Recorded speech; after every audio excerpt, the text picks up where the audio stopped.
This podcast contains adult language and stories of true crime. If you don't like laughing, crying, or being horrified at the actions of other humans, this podcast is not for you.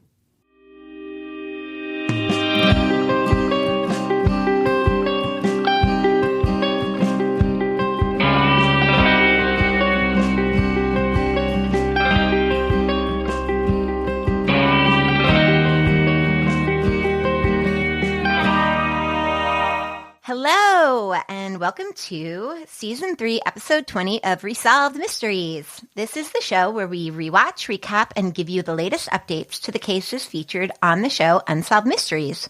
I'm Alison. I'm Eliza. And I'm Karlin. So before we get started, we just have some good stuff to tell you about. So as you guys know, for every review that we receive, we give $1 to a different organization. And this month's organization is Angels with Misplaced Wings. They rescue special needs and hospice dogs, which is super sweet. And they're right near us in Washington State in Vancouver. And they were recommended by our patron, Courtney G. And along with knowing that we donate $1, maybe something else that might help you leave a review is a magnet giveaway. Yay! We have very cute Resolved Mysteries magnets, and we have 50 to give away. So if you leave a review for us, just screen grab it, email us with your address, and we'll send you a free magnet. We're also going to start reading a few fun reviews at the end of every episode. So if you leave a review and it's nice and creative and 5 stars, please only, you might hear it read on the show. And truly, friends, we'll cover this at the end, but the 1 stars bump us way down. It's like they're weighted differently, I swear.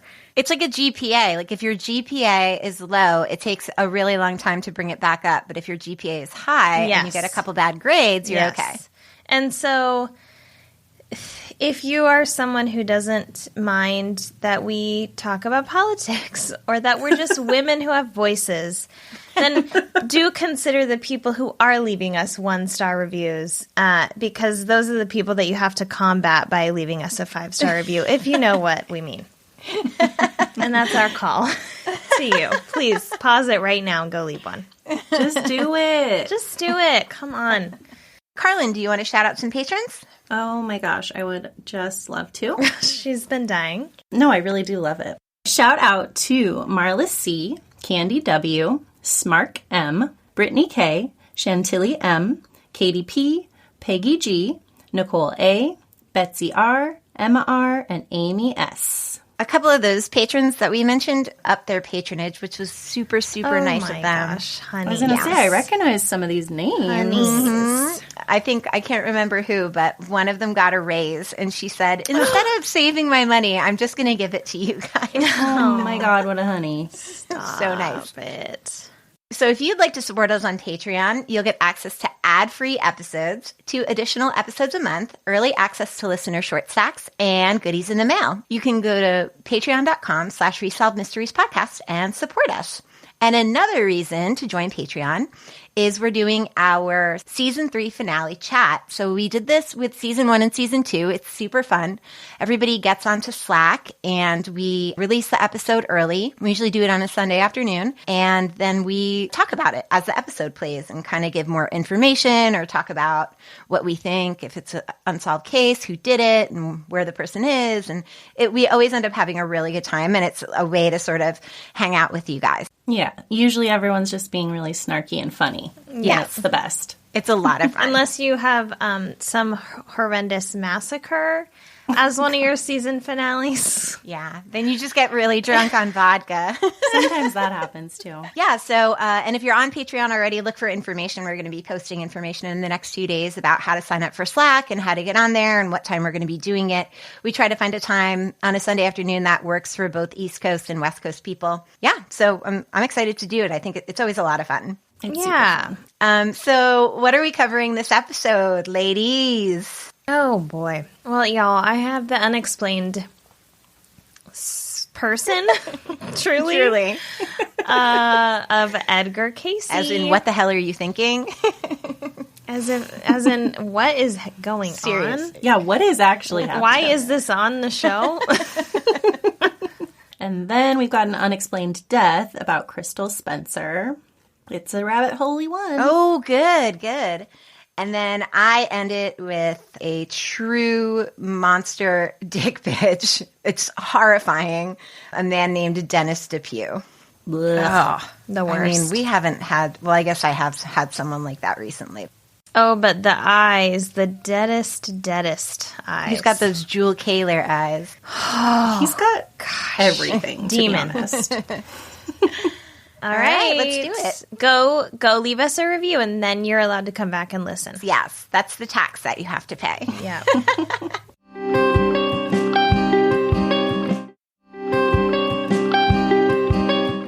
Okay, so first of all, I feel dumb because I've never heard of Edgar Cayce. I hadn't either. Okay. I mean, the stuff out there about him is so much. Really? Oh my god, the Wikipedia page is like 35 pages long when you copy and paste it into a Google Doc. Honey, what? Which is exactly what you did, girl. And then I had to cull that shit. Honestly, I'm not using so much of what Wikipedia had because it's like, I'm just telling the listeners, this is a case that I'm going to tell you what this segment was like and what Stack wants us to know. But then, y'all, if you want to know more about this guy, you're going to have to do your own research because I mean, it's just like you could go visit the thing in Virginia. Like, no, this is so much. Yeah. I'm just saying right now. Don't expect an update on this one. Just, you know what? Instead of listening to this part, go leave us a review like we asked you to do, and I know you didn't. Just skip this segment. Leave a review. Skip the segment. Leave a review. Okay, that makes me feel better because I felt like a dummy for not knowing who Edgar Cayce No, was. had never heard. We even all called him Edgar Cayce last week when the listener mentioned it on the short stuff. Yes, we sure did. Oh, yes, so that's one of the books, right? Yeah. Okay. Yep. Okay. So the segment opens weirdly. I'm thinking this is supposed to be some old-timey thing, and then it opens with this woman in the 80s. So I was confused, but it opens with the story of a woman named Kathy Kimura in 1987. And I had done like a little pre-research about Cayce. I tried to do that on my segments. Then I'll watch. Then I'll do more research. Then I usually watch again. Then I do more research. But I just like to have some idea of what I'm covering before I watch it so I can pull out the most important parts or pay attention to what I want to pay attention to. So I knew he had died a long time ago. And so I'm like, what is this woman in the 80s doing here? With her own case. So, in 1986, she was 27 years old and she visited her ophthalmologist after having some minor vision problems. And I did like the way that the segment showed those horrifying gray dots in her line of vision just growing larger every day. Yeah, we really saw from her perspective how terrifying that was. I think that's the first time we've ever seen such a perspective shot. Yeah. Right?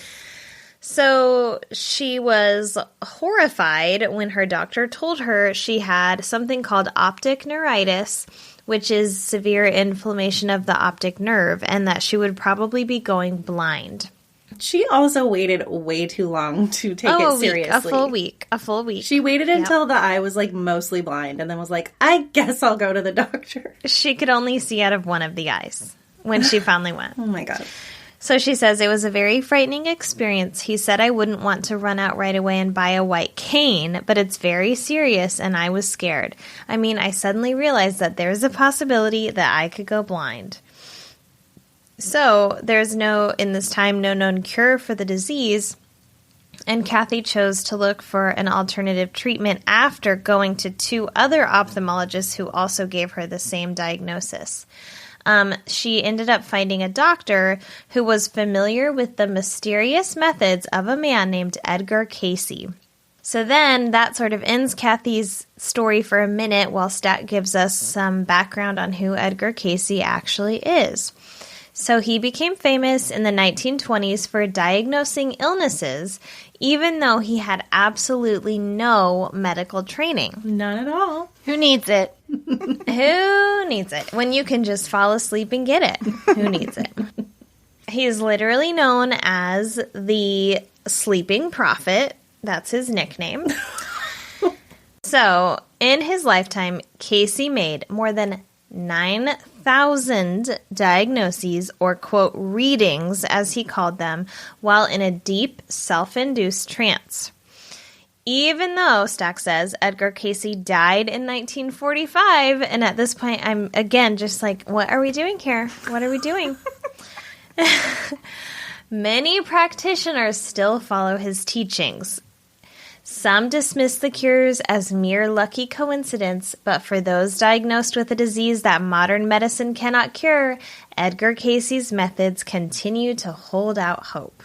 So, Stack tells us about a few cases. In 1937, Edgar Cayce did a, quote, reading on an 18-year-old woman suffering from scleroderma, which is a disease that hardens a person's skin and truly sounds like a nightmare. So, he prescribed several treatments that brought her scleroderma into immediate remission. 40 years later, during an interview, which they show on the segment, the woman gave him full credit for her cure. Then there was an Andrew Senzen, who in 1976, when he was 6 years old, was suffering from severe psoriasis. His mother had a doctor who knew Cayce's healing techniques, and within a few weeks, the psoriasis was gone. Stack tells us that every year, thousands of inquiries come into his center, which is still standing in Virginia Beach, Virginia, with people seeking medical advice. So right away, it's just kind of really all over the place. We're all over the place in time and circumstance. So now we're going to go back to when Edgar Cayce was 13 years old. He was not a great student, and one day he fell asleep on top of his spelling book. And when his father woke him up and quizzed him, Edgar could suddenly spell every word in the book, and he could even say the page numbers where each word appeared from the spelling book. What? I don't even remember this part. You don't? No. It's so ridiculous. It's so ridiculous. Does he just have a photographic memory? No, Karlin. No, he's got a sleeping photographic memory. What are you talking about? He was asleep, and his head was on the book, and all of the information went into his head from the book while he slept. It's science. It's osmosis. I got it. Excuse me. Okay, so according to his son, Edgar Evans, it was at that moment that his father, Edgar Cayce, which I'm really confused about why they have a different last name, but the same first name. What is happening? It was at that moment that his father knew about his gift. He says, quote, all he had to do from that moment on was sleep on his books at night, and he'd moved along very rapidly. No. Whether it was spelling or math or history or whatever. And he became do this. Yeah. an exceptional student rather than just an average student. Oh my God. Okay. So then when Edgar was 23, he very suddenly lost the ability to speak. For an entire year, physicians were unable to explain or cure his illness. As a last resort, Edgar's parents convinced him to see a hypnotist.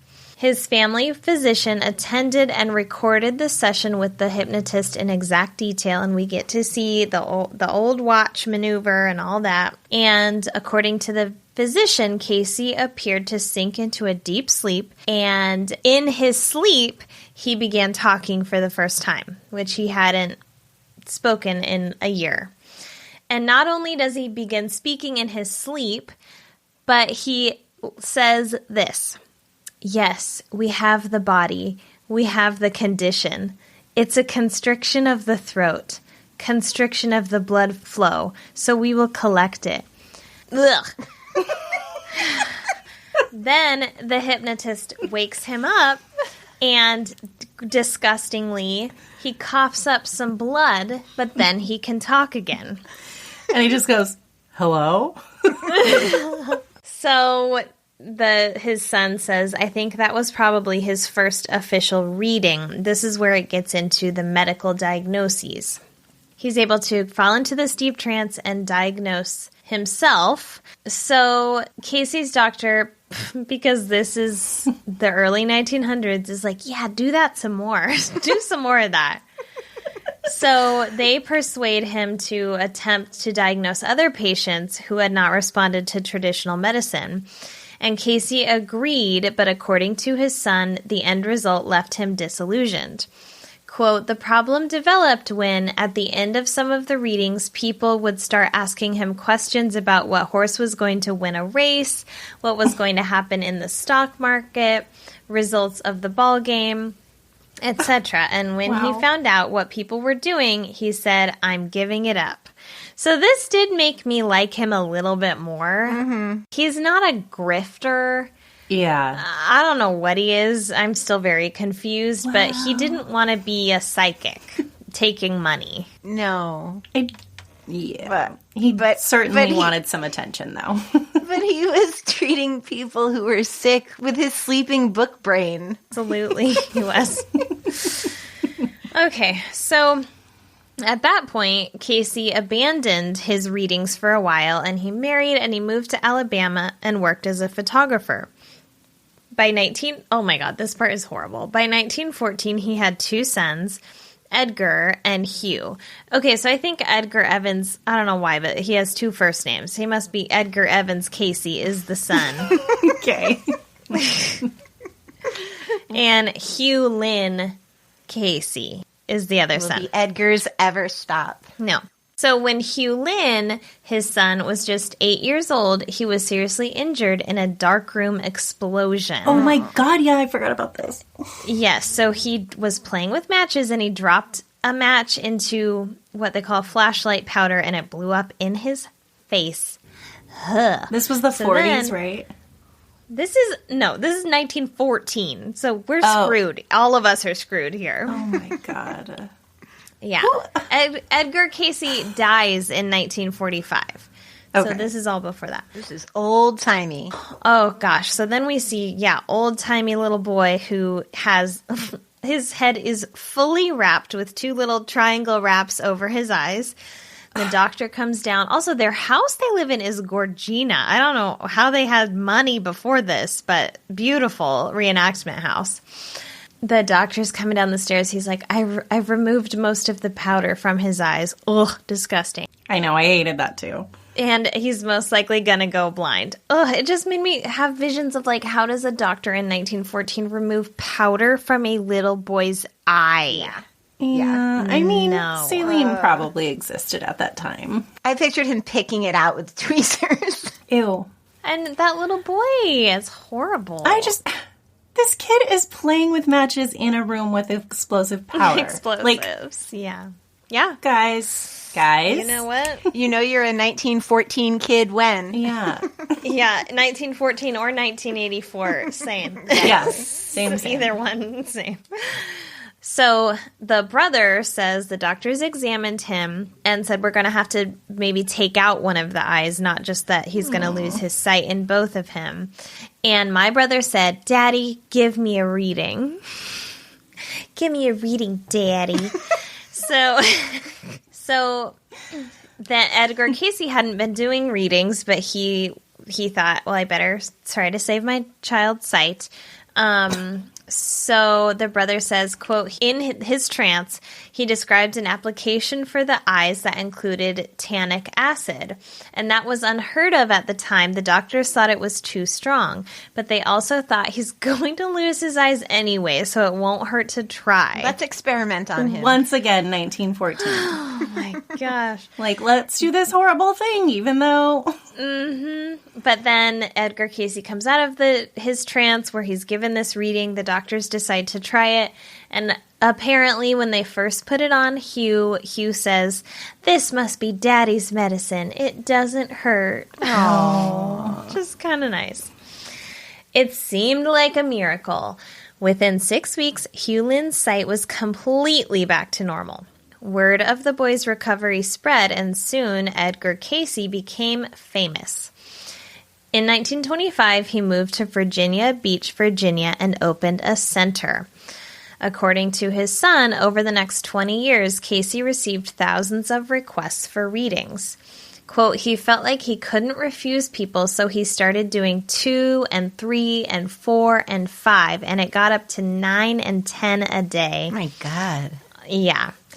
It was just too much for him. And I might say this later, but I read that he had a friend that would put him into these trances, like an actual hypnotist, but eventually he had done it so much he could just basically hypnotize himself on the spot. Sure. And he didn't need his friend. Oh, and his wife also helped to hypnotize him, but eventually he didn't need anyone. He could just do it. Wow. Well, that's good. You cut out the middleman.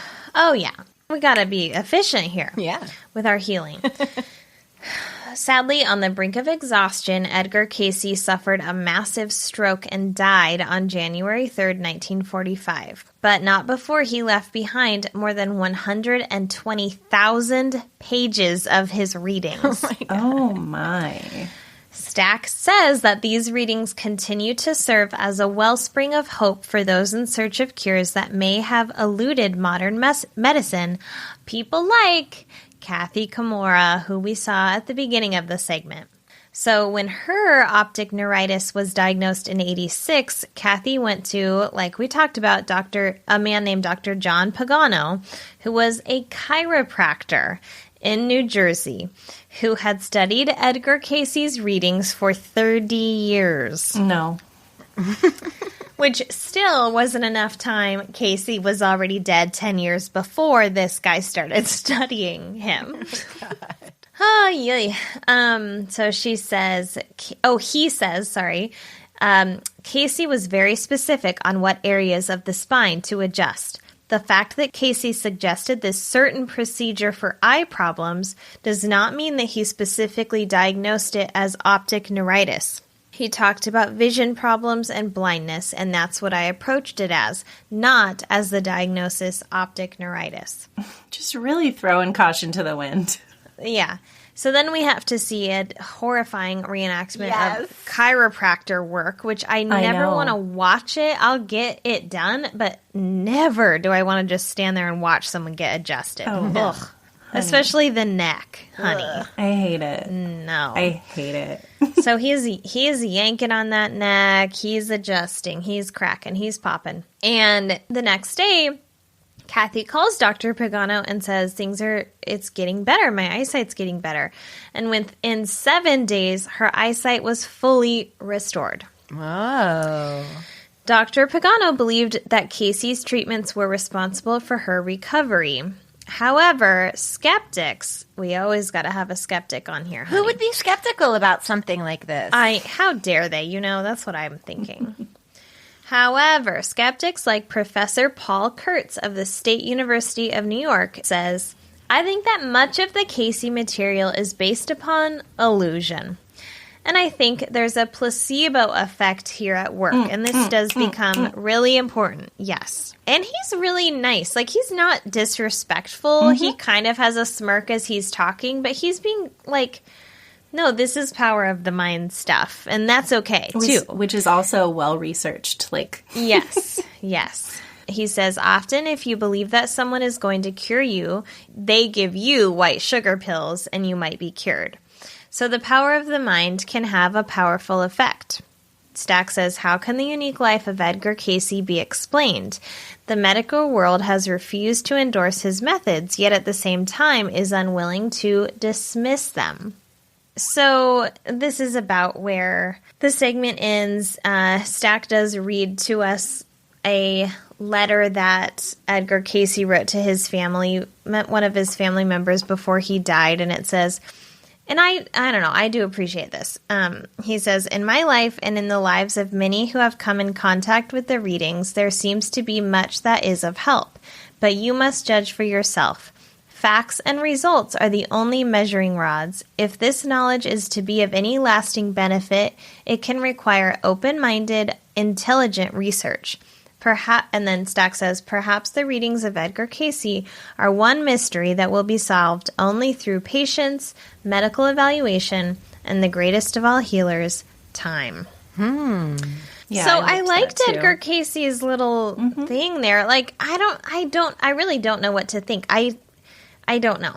I think some of it does work. So how did he get that knowledge? I don't know. Yeah, I mean, I feel like he had to just be a really great researcher. But he wasn't educated. right? Wasn't he? Yeah, he had like a 9th grade education. So he never went to medical school. Mm-mm. So you said that the center is still yes, open? so the center is still open. There are, oh my gosh, like podcasts you can listen to about him. I mean, I didn't listen to any of them because they're just look like what you would think. Say no more. I don't know. I really don't know what to think about it. I mean, if he went through 9th grade, he can read. Yeah, he could read lots of things. So but okay, he's 23. He does this reading on himself, and then he stops because he doesn't like people asking him to be a psychic. Mm-hmm. But then his son gets hurt, so he starts doing readings again. And I mean, he doesn't know what these people then come into his center, say their problem, and he lays down and puts himself in a trance and gives a cure. Oh, just like on the spot? They're not like... Yeah. Okay.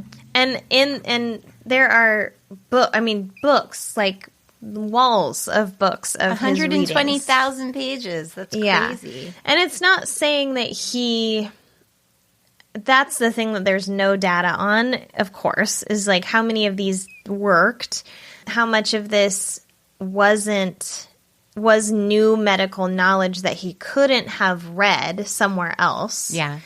I mean, a lot of that, too, this reminds me of, like, channels or chi or, like kind of the chiropractic work with her vision. That, to me, almost seems like Eastern medicine, like acupuncture or something. Like having other parts of your body be activated to help the part it's connected to. I don't know, a little bit like that. So, just a few extra things because who really cares? Apparently, I care because I think it's really interesting that it's still so popular. Yeah. So I mean, it's popular, but it's like clearly I've never heard of it. It's like, I don't know who's going all in on this. I don't know how many doctors, especially with more of a medical board oversight now than we had in the 80s even. Like, I don't know who is even taking the time to study his methods when there's so much new science out there to actually be studied. I don't know. Yeah. So some people say he did also predict a few like historical events. What? So he apparently predicted the stock market crash of 1929 during a reading. In February of 1925, he did a reading for a 26-year-old, and he stated that the young doctor would soon find himself in possession of a great deal of money. The reading also advised the individual to exercise caution and discretion in caring for his wealth, especially in the face of adverse forces that will come in 1929. He apparently predicted also World War II, but kind of in that same way, like not super specific.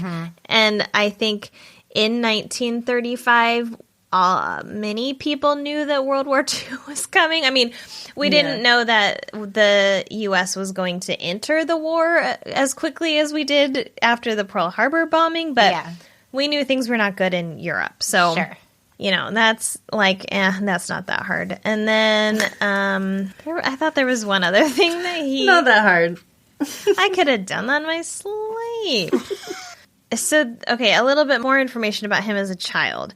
So, this is what I read in a few places. Apparently, in May of 1889, while reading the Bible in his hut in the woods, like he's a kid. He's a kid in a hut? When you're a kid and you're in your hut in the woods. Yes, of course. And you you're got reading your Bible. Living that hut life. And he apparently saw a woman with wings who told them that his prayers were answered and asked him what he wanted most of all. He was frightened but said he wanted to help others, especially sick children. So then it's the next night that the spelling test with his father happens, and he'd fallen asleep on the books and knew all the words. After this, Cayce heard the voice of this lady who appeared, and she told him that if he could sleep a little, quote, they could help him.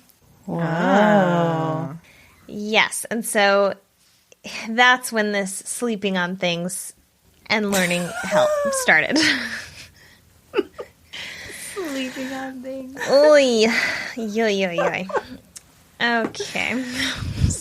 I mean, it is really weird. It is weird. This is weird. It's weird. It's weird. And it went on for so long. I mean, also, nobody talks about, what about his misdiagnoses? What about Exactly. That's when what we he don't messed know. up? Nobody talks yes. about that. No. So he might have helped a few people, but I don't think anybody's going to interview the people that he's like, put some acid in your eyes. And they're blind. Yeah, totally. Yeah. So one interesting thing, I don't know how he did this, but he created the card game Pit. Wait, have you heard of that before? I've seen it. I've never played it. No, I don't know what that is. Is it where you like lay down on the cards and take a little nap? Yeah, and then you win every time. I love it. I want it. Well, a blogger who reviews games called Ryan Gutowski says, Pit is an easy game to pick up and a lot of fun with the right group of people. Since the game works well with up to 8 players, this is definitely a great party game. You have to think quick and have fast hands to make trades that will give you the cards you need to win the game. The game is easily understood by kids as young as 6 or 7 years old. Listen, if I can't play it while I'm stoned, I'm out. Well, truly. And also, what game isn't fun with the right group of people? Yeah, I was going to say. Any game sucks with the wrong group of people. Every game I've ever played under a blanket with Alison has been awesome. The best game. Yeah, and everyone else hates you in the room. Yeah. Okay. So, I mean, I don't know. Y'all, there's just seriously so much. Apparently, some of his supporters were Woodrow Wilson, Thomas Edison, and George Gershwin. Okay. Excuse me. That's a dinner party. Uh-huh. A pit party. Oh, yeah. They probably played Pit together. Yes, of course. One thing that was difficult for him was he called himself a Christian and he was like a Sunday school teacher. And so he did always feel guilty a little bit about like, am I doing the wrong thing? Is this mysticism? That was difficult for him. And then of course, Christians today I think most of them would say what he was doing wasn't right. Just because often they don't like psychics. Well, you don't want to invite Satan into your soul, so. Oh, is that what it is? You're right. I guess Casey, something else he believed, in one of his readings, someone asked him, is Atlantis, the lost city of Atlantis, real? And he said it was and like described it. And so him believing in Atlantis is like also a sticking point for a lot of people. Okay. Not the other stuff. Oh, that's their problem? Yeah. Gosh. Okay, so like I said, if anyone's really interested in getting into the teachings of Edgar Cayce, which, I mean, it's such a weird thing because it's like all these people now have written these books from this guy's teachings who died so many years ago. Yes. So all these books are then clearly through the lens of, I mean, y'all, we're going to get a 1-star review for this, but all the authors of these books are white men. And they're male. So, like, what do they know about diseases that affect women? Mm-hmm. When it was brought up in the short stock, I went to look for a picture of him. And I was like, why are there so many books about this guy? Oh, my God. You just type in books about Edgar Cayce on Google Books, and my God. all of the covers are going to look exactly how you would think they would. Yes. There's The Essential Edgar Cayce, Edgar Cayce the Sleeping Prophet, The Power of Your Mind, which was actually apparently written by Edgar Cayce, or I think put together from his readings, Edgar Cayce and the Kabbalah, a resource for soulful living. Just so much. Edgar Cayce's famous black book, An A to Z Guide to Edgar Cayce's Readings, Edgar Cayce on Atlantis. Like, Oh my God, there's a whole Atlantis book. I want that one. it's so Me too. weird. It's so... Wow. I mean, Edgar Cayce on reincarnation. People have just made... To me, not having read any of these, it seems like people have taken something that they want to believe in, like reincarnation, and then they've glommed onto this guy who wasn't trying to be, a out there psychic. He's just a low-key psychic. they're using him to write a book about what they want to write about. I mean, it's just such a weird thing. Well, at this point, he's sort of like a brand, right? He's sort of like... Yes, exactly. So if you get down with the Edgar Cayce brand, then you can write a book about what you believe and just tack his name onto it. Yep. And you got yourself a book. Yeah. Yep. So... Wow. I mean, that's it. I'd love to hear if anyone's had any, like, experience with Edgar Cayce stuff, because it is hard to find anything recent online. I mean, it's such a hellhole if you start digging for. I mean, the internet always is. All you come up with is blogs. You know it's bad when all you see are blog posts. So, yeah. That's the story of Edgar Cayce. I get why it was on the show. It's not then meant for our show, I guess. Yeah. But also, why was it on Unsolved Mysteries? No one's going to call in. What a waste of a segment. No one's going to call in and be like, he was a total fraud or what. Like, no one did. But we've had those people before. They're not, I mean, it's unsolved because they don't, it's unexplained, Eliza. It's not unsolved. It's unexplained. You're right. Maybe I just don't like the unexplained ones. I think you've had a few, so maybe I'll pull some off your plate. It's fine. It does feel, it's truly like they're just not going to go anywhere because they're unexplained. You know, I'm a huge reader, but the last few months I've had a hard time finding the time to sit down with a good book. Between my full-time job, this podcast, my family, and the general absurdity of life these days, I don't get to just sit and read anymore, which is why Audible is so great. With an audiobook, I can enjoy my favorite titles while still getting other stuff done. Audible is the leading provider of spoken word entertainment, all in one place. At Audible, you can find the largest selection of audiobooks, ranging from bestsellers and new releases to celebrity memoirs, languages, business, motivation, and more, like original entertainment from top celebrity creators and thousands of popular and binge-worthy podcasts. I have to say, Audible has so many true crime books available that I've loved. Titles like I'll Be Gone in the Dark by Michelle McNamara, which was awesome, and The Stranger Beside Me by the OG of true crime writing, Anne Rule, along with so many others. As an Audible member, you'll get 1 credit every month, good for any title in their entire premium selection. That means the latest bestseller, the buzziest new release, or that bucket list title that you've been meaning to pick up. Those titles are yours to keep forever in your Audible library. You'll also get full access to their Popular Plus catalog. It's filled with thousands and thousands of audiobooks, original entertainment, guided fitness and meditation, and podcasts, including ad-free versions of your favorite shows and exclusive series. All of them are included with your membership, so you can download and stream all you want. No credits needed. You can always find the perfect title for whatever you're doing or whatever you're feeling. You can even squeeze in a workout or guided meditation without having to go to a gym or a class. The best part? New members can try Audible for free for 30 days on us. Visit audible.com/resolved or text resolved to 500-500. That's audible.com/resolved, RESOLVED, or text resolved to 500-500. Eliza here to tell you about Organifi. Organifi is a line of organic superfood blends that offer plant-based nutrition with high-quality ingredients and less than 3 grams of sugar. Each superfood blend is easy to use by simply mixing it with water or your favorite beverage, providing you with quality nutrition throughout your day. It costs less than $3 per day, and Organifi takes pride and care in offering the best-tasting superfood products on the market. There are many options to choose from, but I have especially been enjoying Organifi Gold, which is a super delicious tea that contains powerful superfoods and mushrooms to help you relax so you can wake up feeling refreshed and energized. It supports rest and relaxation, a healthy immune response, and a healthy response to stress, and who doesn't need that right now? It's also healthy enough to drink every day or even twice a day, and contains turmeric and ginger. So you can go to Organifi.com/mysteries and use code mysteries to get 15% off all orders. Organifi.com/mysteries. That's ORGANIFI.com/mysteries and use code mysteries to get 15% off all orders.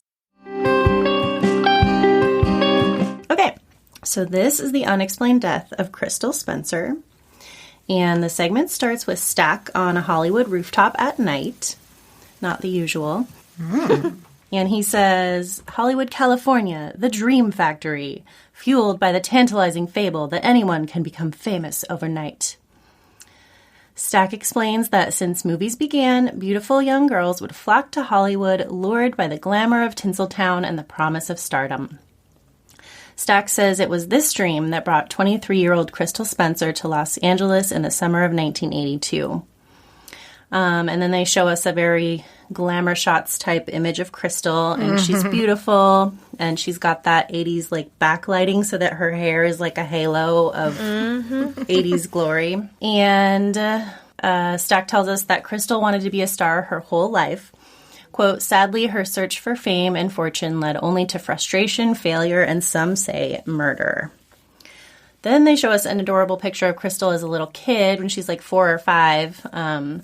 And she was raised in Ukiah, California. When she was 8, her father died, and her mother raised her and her 2 siblings alone. At 17, Crystal dropped out of school so she could get a job to help support the family. Not long after this, she moved to LA to pursue her dream. Stack says the early years there were a struggle. Crystal acted in a few bit parts, and I did read she was in a couple commercials and things like that. But she soon realized that true stardom was elusive and perhaps unobtainable. Stack explains that within 2 years, Crystal had started working as a, quote, exotic dancer to pay her bills. Over a reenactment of, like, it's like row of these dad-looking guys just sitting there bobbing their heads, staring at her dancing. No. Stack tells us that on a good night, Crystal could bring in $400 in tips. But from what I read, it was often a lot less than that. Yeah. Stack says Crystal never fully accepted the fact that, in essence, she was a stripper. I know. It's unfortunate, the, like, wording they use in all of this, but, like... Yeah. She wanted to be an actress, not a stripper. And in every article and mentioned everywhere, unfortunately, they identify her as a topless dancer. Like, it's always Crystal Spencer, the topless dancer. That's terrible. I just want to say that obviously we know she was much more than that, but that was the way she made her money, and we live in a world where people are identified by their jobs. Yeah. And she's doing what she had to do. Yes, exactly. Oh my gosh. Also, I forgot about the phrase topless dancer. Me too. Yeah. That was weird, so right? of that time. Yeah. Well, Do they still say they that? still I feel say like it was that? very like 80s, 90s. I found some more recent things that still said that, so Really? I don't know. Yeah. I mean, I don't know what we say today, I guess, but topless dancer is such a tongue-in-cheek thing, kind of, it feels like. Yeah. Patty Jo Millhouse, Crystal's friend, says sometimes Crystal would just start crying. Quote, she felt degraded about herself of what she'd done. Which, like, there's no shame in being a stripper. No. We live in the strip club capital of the world here in Portland. It's common. We support sex workers of all sorts. But like I said, Crystal wanted to be an actress. She did not want to be a stripper. There are people who want to be strippers, and that is fine. Yeah. Yes. She was upset because it's not what she wanted to be doing. She was doing it out of necessity for money, like you said. So in May 1987, Crystal was invited to a barbecue by some friends, and she was excited to potentially mingle with people there who could help her career. So the house party turned out to be at the house of Anton Klein, who she was meeting there for the first time. And he says, quote, there was something very alluring and compelling about Crystal that would readily catch your eye. She knew that she would become not only an actress, but she would become a very famous actress, and it was just a matter of time. Stack says that Crystal was taken with Anton Klein, a would-be screenwriter, and I was like, ouch, and a PhD candidate in history. And though they came from different backgrounds, they soon fell in love. Stack says that Anton introduced Crystal to art galleries, museums, and concerts, and Crystal was dazzled. Anton says Crystal loved classical music and fine art. Anton says that she wanted to know more and more about all these things that she'd never been exposed to before. Stack then tells us that Anton had no idea how Crystal earned her living. And then I hated this sentence. He said, quote, "She walked a precarious tightrope, discovering art and culture by day, immersed in Hollywood's dark side by night." How dramatic. Which is The like, drama. yes, the crowd and the area was sketchy, but like being a stripper does not mean you're on the dark side. Like, Yeah. Patty Jo tells us that Crystal loved Anton very much, and she was afraid of him finding out what she did for a living. She had talked about how she would quit dancing before he found out, which just had me wondering, like, what did Anton think she was doing every night? You know? Exactly. Yeah. Maybe she said she was a bartender or something, though. Yeah. He's in it so much, though. Why didn't he say what he thought she was doing? He's in it so much, and Yeah. yet I have so many unanswered questions. Yes. It's weird. So Patty Jo says that she would talk about wanting to get married and have a future and do something with her life. Stack says that 4 months after they met, Anton found out about Crystal's, quote, other life. His neighbor saw her dancing at a club she worked at. The worst. And he said, "I saw that girl on stage the other night." Anton said, "No, you couldn't have." And he said, "That was her." And Anton was shocked. Oh, dude, that sucks. Yeah. Patty Jo says he was very upset, but he said it was okay and he accepted it, which shocked Crystal. And it did seem like he was fine with it. He didn't really, like, talk about hating it or anything in the segment.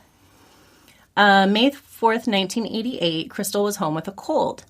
Anton stopped by to visit her, and they talked about a, quote, promising offer she had received to work in the Orient, which was Japan.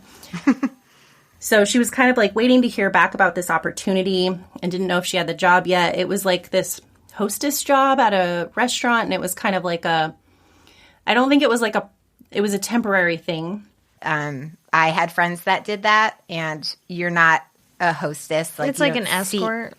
You're sort of like an escort for the night. You basically sit at the table with businessmen and drink soju. They pay you to hang out with them. Yeah, I had the feeling it okay. was that. That's a very common thing in Japan. It is, yeah. Yeah. Okay. I knew it was more than just like She's a not restaurant like, job. table but I for didn't know two? exactly. Yeah. Yeah. Okay. But I'm wondering if So- she knew that, is Yeah. what I'm getting at. I'm wondering if Totally. she knew that.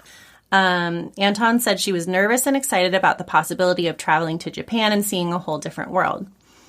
He says that he spoke to Crystal the next night on the phone. They talked for about 15 minutes, and so in the reenactment, he's just asking how she's feeling. She says she's feeling better, and then Anton says that this is the last time he ever spoke to Crystal. I feel bad because I feel like he really loved her. Yeah. I mean, it seems like he was very in love with her and really did want a future with her. Agreed. Yeah, I think so too. At first, I was worried, like, oh no, we're going to Yeah. get his side. Is he responsible or something? But very quickly, I was like, no, he really cares and wants to know what happened. Yeah, same. And it's interesting because a lot of the internet is like, he's so weird, he's suspect. and- really? yeah. That was nice. I thought Yeah. he was nice too. The internet is not nice to him. So 3 days later, Anton tried to call Crystal but kept getting a busy signal. An operator told him that the receiver was off the hook. So I just want to interject here again because a lot of people on the internet thought it was really weird that he didn't call her for 8 days. And that's just not what happened. He even says that in the UM segment. So he called her that night, which was 3 days after he had seen her, and was like at her apartment and she was fine. Yeah. And he tried several times, which is why he eventually talked to the operator, and the operator was like, the phone is off the hook. Mm-hmm. So then, according to UM, Anton went to the club that she worked at. Oh, that was so sad, that reenactment. Talk about a fish out of water. Yes, totally. He's kind of like, what am I doing here? So he goes in and he asks if she's there, and this bouncer type guy is like, she's not working tonight. And he asks if she worked last night, and the bouncer says that she never punched in.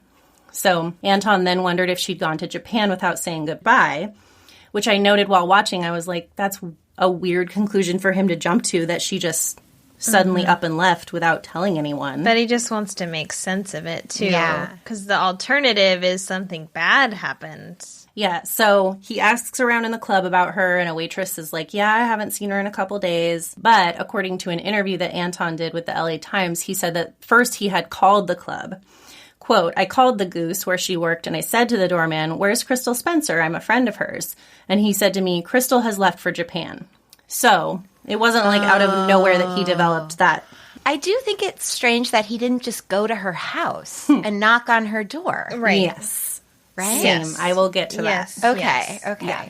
Because now that we're talking about it, I'm like, wouldn't you just go over there and be like, hey, Crystal, are you home? And, 100%. Okay. And then he also did call her apartment one more time after he went to the club. Anton says, I was expecting any day to receive a very excited phone call from a very excited Crystal saying, it's wonderful here. It's a whole different world here. And instead, I got a call from the Burbank Police Department. Oh, my gosh. Friday, May 13th, 1988, police discovered Crystal's decomposed body. She had been dead almost a week. And so neighbors were saying that there was a smell, and that's how this was discovered. Yeah, but I hate those neighbors, so I don't care. Oh, my God. Oh, my God. We will get to the neighbors. We will get to the neighbors. So Anton says at first they said that she'd been found dead in her apartment. Anton says the authorities had asked him when he saw her last, and he said Wednesday. They asked how she was, and he said she had a cold, and they said they believed that she had died of natural causes. What? That's so strange. Yeah. Stack tells us that the tox report from the autopsy showed no trace of drugs or alcohol in Crystal's system, and there were no obvious signs of foul play or suicide. The cause of death was ruled undetermined. Robert Cohen, the deputy district attorney, says the body of Ms. Spencer was in such an advanced state of decomposition, they were not able to ascribe the cause of death, so they have no finding. So, interjecting a little bit more here, apparently her body was so badly decomposed that they could not even tell what race she was. Yeah, I mean, a week in May in LA. Inside, yeah. That's what people were saying. There was probably no AC. Yeah. Oh, my God. Yeah. Yikes. Yeah. Anton says he was suspicious because he did not believe that Crystal died of illness. He says she wasn't a sick woman. She was just a young woman with a cold. And he obviously means that she didn't have any major health issues that he was aware of. Anton says, I was suspicious because the way I was told the body was found in an obscure corner of her apartment, nude from the waist down, the phone was off the hook for days, and I became extremely suspicious when I learned that neighbors had heard terrible screams and shrills coming from her apartment that some had described as the sounds of torture. Oh, my God. Died of natural causes? And I was like, what? Hate. I know. Oh, man. Stack says on the night of May 7th, 2 of Crystal's neighbors had been awakened by a strange intermittent wailing. Oh.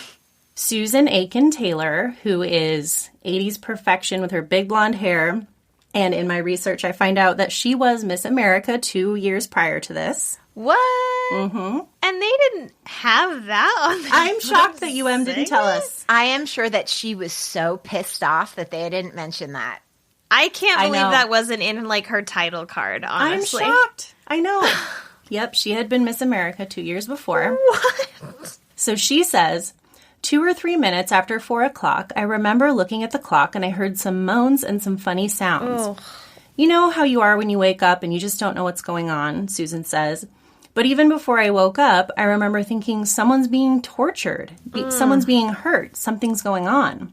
Then we hear from Jet Taylor. Of course, that's Yes, his name. his name is Jet. Jet Taylor is Susan's husband, and he has a tight, curly, salt and pepper mullet. And he says, you know, I had no past experience to what the sounds were because they were so blood-curdling eerie that they frightened me very much. Oh, my Shut God. up. Jet, the whole world knows what a coward you are. Susan goes on to say that she kept envisioning someone burning her with a cigarette, torturing her, which Susan had stated in other interviews I read as well, like about this cigarette burning thing. And it's just like a strange assumption. I feel like she saw a movie with that happening and was like, Yeah. that must be what they were doing. Like, it's such a weird thing to jump to. specific thing. Yeah, truly. Susan also said in other interviews that she and Jet thought for a while that it was some sort of S&M thing going on. So, I don't know. She says that they had heard, quote, like choking and moaning, but then when this started, that's all we heard. And in their reenactment, they're trying to figure out which direction the sound is coming from. They're like, is it that apartment? Is it that one? Then, the most enraging part of the interview with these two, Jet says, Susan was very adamant about calling the police, but out of my fear of what I heard, I didn't want to get involved. That was my first reaction. What a hero. I didn't want to get involved. Basically saying I knew it was something so horrible, I was scared. And I didn't want to get involved with it. Oh, They discussed it. They thought that it might be a woman getting tortured, and they didn't want to get involved. This is none of our business. Yes. So they're just on television telling all of America that they didn't want to help this woman. Yeah, Cool. they're telling Cool. all of America that they're the worst. I mean, it happens all the time. I know. Yes. All the time. I know. Think about that person in New York City, the woman who got kicked on the street. This just happened. This guy just kicked this Asian woman on the street in the stomach and curb stomped her face multiple times. And the security guard, it's caught on tape, the security guard in the building that this is on the sidewalk of just watches it and closes the door. Oh my God. Does not walk out to help her. What the fuck? Because, I mean, it was like God. scary. Like, the guy is scary who's doing this to her, but like, she could have died. She's in critical condition. Like, Oh my God, that is she might be not anymore, but yeah, it happens all the time. And also, women are not seen as, it's like, immediately our brains go to, they must have done something wrong to deserve this. Or, she's getting tortured, it must be some BDSM stuff. Or, this woman on the street's getting beat up, well, she must have done something. Like, women are not seen as full humans. Yeah. It's just like, horrible. that's all it is. If they heard a dog crying and wailing and screaming, would they go try and help that dog? Yes, they would. Guarantee you. Over a person. It's horrible. It's terrible. It's terrible. And I can't believe these neighbors agreed to be on the show, honestly. And that's what I'm What are saying. they Like, doing? this does happen all the time, and we know that, but they came on television to tell everyone they didn't do doing? anything about it. What are Well, they was doing? Jet an actor? Because I thought they might just want to be on TV. Yeah. Well, you know, I had that thought too, especially with her being Miss America and stuff. Like, Yeah, it's such an odd choice to make. Oh, yeah, we'll be interviewed and tell our story about how we suck. Sure. Yeah. How You know. we suck. And this, I mean, I feel worse for Jet's the worst.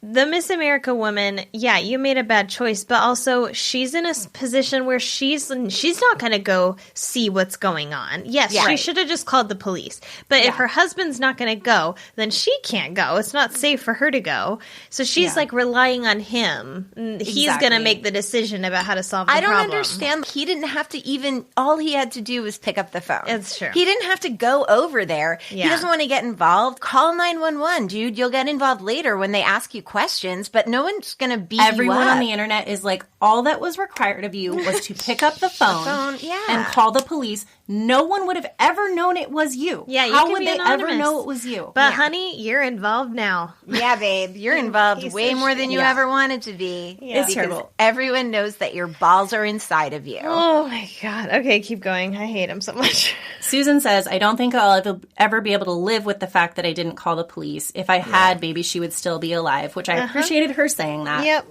But, girl, like, Girl. you wanted to, and you let your dumbass husband talk you out Yeah. of it because he doesn't value a woman's life over his own uncomfortable feelings. Like, truly. Exactly. Truly. So Stack says a week later, Crystal's body was discovered, and the Taylors finally told the police their story.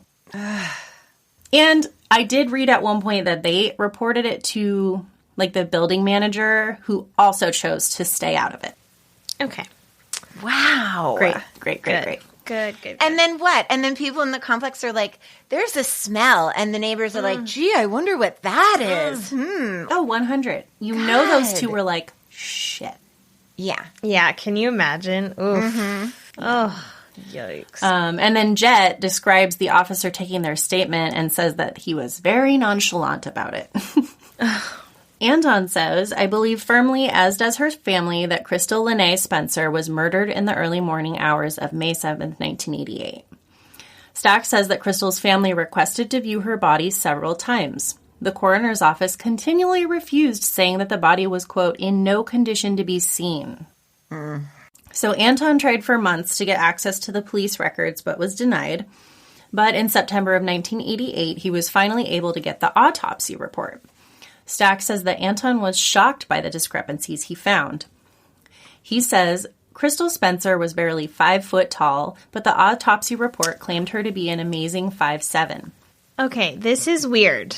Yeah. Crystal Spencer weighed approximately 105 pounds when I last saw her. The autopsy claims the body is a, quote, well-nourished 140 pounds. I was stunned.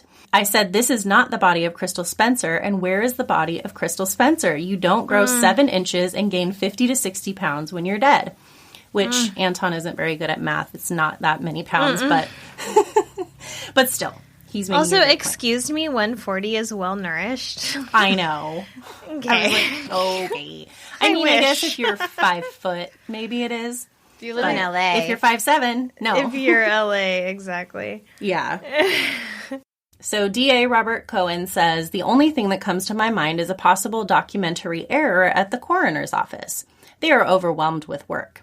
However, we do have the remains identified by fingerprints from 2 different agencies, as I mentioned before, and those really eliminate any possibility of the coroner's autopsy and the wrong remains.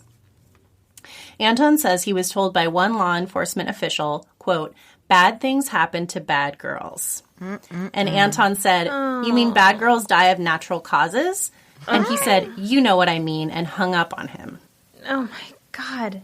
I do think it's safe to say nobody was trying very hard to look into Crystal's death because they believed she didn't matter because she was a sex worker. That proves it. It proves what we've always talked about. I mean, of course we've known, but like that the cop is literally saying it. Yeah, literally saying it. We also have to keep in mind that this is the LAPD in the 1980s. No, it couldn't be worse, yeah. Totally. 2 weeks after Crystal's body was found, Anton and her family had a private memorial service and they scattered Crystal's ashes beneath the Hollywood sign. Anton says, I believe the investigation was bungled, and I am angered that they are attempting now to suppress the police reports in this case forever.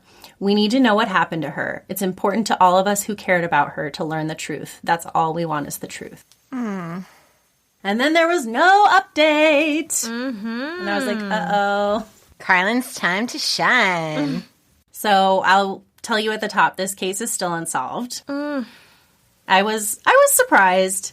I wasn't like, oh, it will definitely be, but I was surprised. Right. I do think a number of things were handled very poorly with this case, and that's why we'll probably never see closure. Okay, so I can't find anything to determine whether or not Crystal had actually been offered that job in Japan, so I'm not sure about the part where the bouncer allegedly told Anton she'd left for Japan. That could have also been him being like, creepy guys call all the time, and I'm just going to say she's in Japan. You know? Yeah. Or it could have been they thought that she just took off. It isn't like you give 2 weeks notice if you're an exotic dancer. So that she could have not shown up, and they probably thought, oh, she got that job in Japan. She's been talking about Japan for a month. She's probably in Japan. Yeah. But I don't think that Crystal would have gotten like this exciting opportunity she was waiting on and just not told anyone in her life about it. Totally. Apparently her mom had been out like the week before for a planning meeting for the trip. So I think she could have possibly been prepping as if it was going to happen, even though she didn't know if she had it for sure. But I can't find anything confirming whether or not she did get offered that position. Okay. So with this, we are definitely just going to be talking about weird things in this case, as we often do with these like truly unsolved ones. So Crystal's life seems to be a bit of a mystery in general. She kept things secret, obviously. We know she was keeping her stripping job secret from Anton. Crystal's relationship with Anton also seems a little mystery to me. After watching the segment, a few things struck me as odd, and those same things stand out to a lot of folks on the internet that are talking about this. So I'm curious to know, like, the actual status of Anton and Crystal's relationship, because UM just tells us that they were dating for about a year, and her friend tells us that Crystal loved him very much, but I don't think they ever referred to him as her boyfriend. And I'm just curious how serious they actually were, if they were, like, in a committed relationship or not. She kept secrets from him. They didn't live together, and it seems like they often were not together for, like, a few nights at a time. So the time between Anton seeing Crystal for the last time and him calling her when he was getting the repeated busy signal was 3 days. So if you're in a serious relationship, it's kind of weird to go that many days without seeing or talking to each other. Especially if the person's sick, right? Don't you want to call and check on them and see if they need some soup or something? Right. Which that day he was there, he brought her groceries because she was sick. He brought her OJ and stuff like that. So he cared about her, but also it seems like it was maybe normal for them to go a few days without talking. So now, according to Anton, Crystal was very disorganized, and it was a pretty common occurrence for her to not hang up her phone after using it, which is weird, but it made me think maybe she has one of those super long cords that you can take all over the apartment, and maybe she would just be lazy and set it down. I don't know. But it's also just that's not a thing, because people knew then if you didn't hang up your phone, you're not going to get that call for Japan. Yeah, girl. You're not going to get job opportunities. You're right. That's a good point. I wasn't thinking about, the Japan thing. But he didn't seem super alarmed by her phone being off the hook because she did that often. And it will also then, it was it's just a tiny bit off and it's off the hook. If it's not setting right and directly in the cradle perfectly, then yeah. Yeah. But he did eventually wonder what was going on enough to go to her work and see if she was there. Yeah. But this brings me to my biggest question that Alison already brought up, is why didn't he just go to her apartment after that? Okay. Yeah. If someone that I knew was repeatedly not answering their phone and I started to get worried, I would go to their house. As Karlin has done. As I have done with my mother recently. So, maybe he just assumed that if the phone was off the hook for that long, maybe she wasn't even home. But it still seems odd. The only thing I can think of is maybe he wasn't worried yet because she was in and out a lot. She was often not home. And like I said, it makes me wonder if they were very serious and it was just normal for them to go several days without talking. Maybe he didn't go over there because if they weren't that exclusive, maybe he was worried that she was with somebody else. Ooh, maybe. Maybe. And he didn't want to go over there and either feel sad that she was or feel like he's stalking her. Yeah. Totally. Maybe he was trying to give that space or whatever. And another thing that stood out as weird to me was Crystal's family relationships. So there's a piece of the timeline that UM didn't tell us about. The last person to actually speak to Crystal was her sister, Julie. The night after Anton had talked to Crystal on the phone, Crystal had called her sister, Julie. Crystal told Julie that she had the flu and had asked Julie for their mom's phone number. What? Yeah. So their mom, Vernadine, who I said had just been out visiting Crystal a week before, was in a temporary living situation living with this family in LA. So she didn't have her own phone number to be reached at, and she was trying to be very courteous to them and not disturb them by taking personal calls. So she had given Julie the phone number and said, it's really just for emergencies. I don't want you bugging the family. Please don't call unless it's an emergency. So Crystal is asking Julie for the phone number. Julie lies to her and says she doesn't have it because according to her, quote, Crystal would get on the phone and it would just ring off the hook. Oh my God, what? So I was either her sister's a bitch or maybe Crystal couldn't respect people's boundaries and wishes. I don't know. Because she purposely pretended she did not have the number. Did Crystal know that the phone number was only for emergencies, though? Because if she knew that and she was still asking, maybe something was wrong. Totally. And that's why I'm either the sister is a bitch for not listening to her, or Crystal had a weird thing where she wouldn't leave people alone. I don't know. Wow. So either way, according to Julie, Crystal said she was, quote, really sick, saying she could hardly make it to the bathroom. Julie remembered. I think Crystal was hoping I would feel sorry for her and give her mom's number. So Julie thought Crystal was lying about being super sick to make her feel bad and just give her the mom's number. So that means that Crystal must have a history of that kind of behavior, or the sister is super irrationally mean for no reason. Yes. Right? So that means that Crystal must be a little bit dramatic, right? Which makes sense. She's an actress. So Julie denies that they had any type of bad relationship, but she thought that her sister was just really exaggerating. She said Crystal's being Crystal. Okay. Oh, And so that was the last known conversation anyone had with Crystal. According to Detective Kevin Kraft, there were actually reports from another neighbor that same night or early the next morning. The neighbor had told the police he heard sounds, quote, like someone was really violently ill, and apparently the sounds got worse throughout the night. So, and then Susan and Jet have their story after that. Huh. Wait, so the person said that she sounded violently ill? Mm-hmm. Yeah. Like vomiting? I would guess. I would guess so. But that's interesting. All I know. So the autopsy, why was it so wrong? I agree with Anton that Crystal's height and weight being so different from what she actually was is super weird.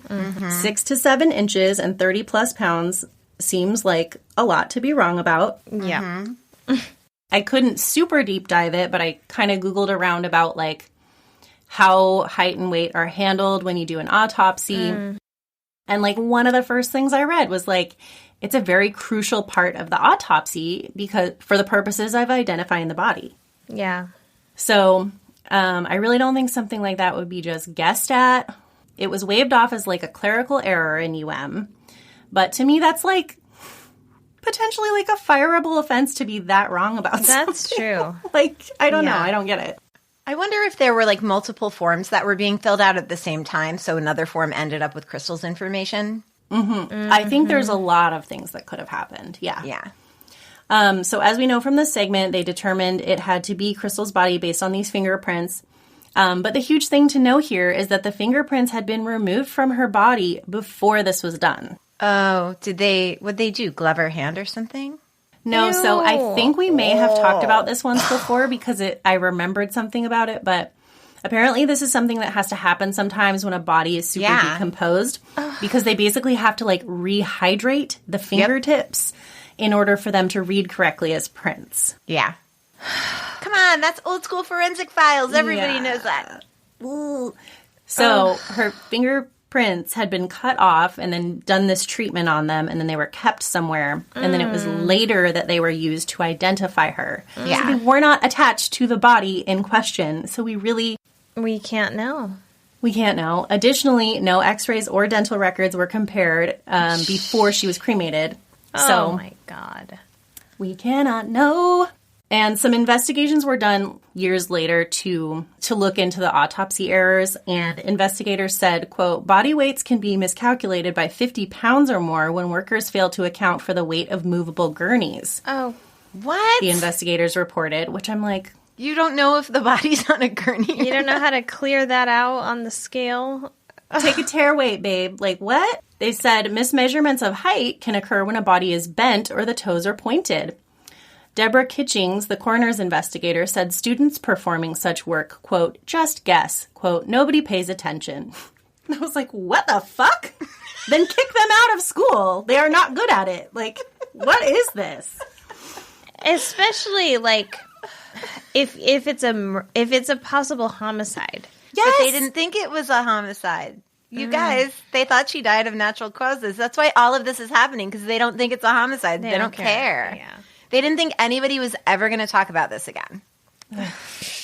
They dialed it in. There's one more odd thing about the autopsy. Crystal had like metal rods and bolts in her leg from an injury she had a long time ago, but they're not reported on the autopsy. Okay. So that's it's also not weird. her body. It's not her What body. happened to her body? They probably put her name at the top, and then someone grabbed it and filled in a bunch of other information.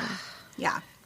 At one point, they did cross-check with other Jane Does because I guess there would be like this morgue or whatever you call it with Jane Does specifically in it, and that's where she was put.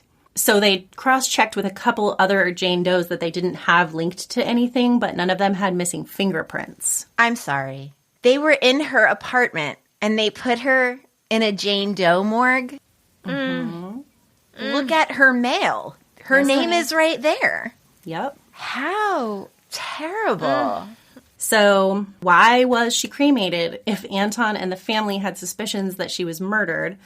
But that stuff all happens quickly.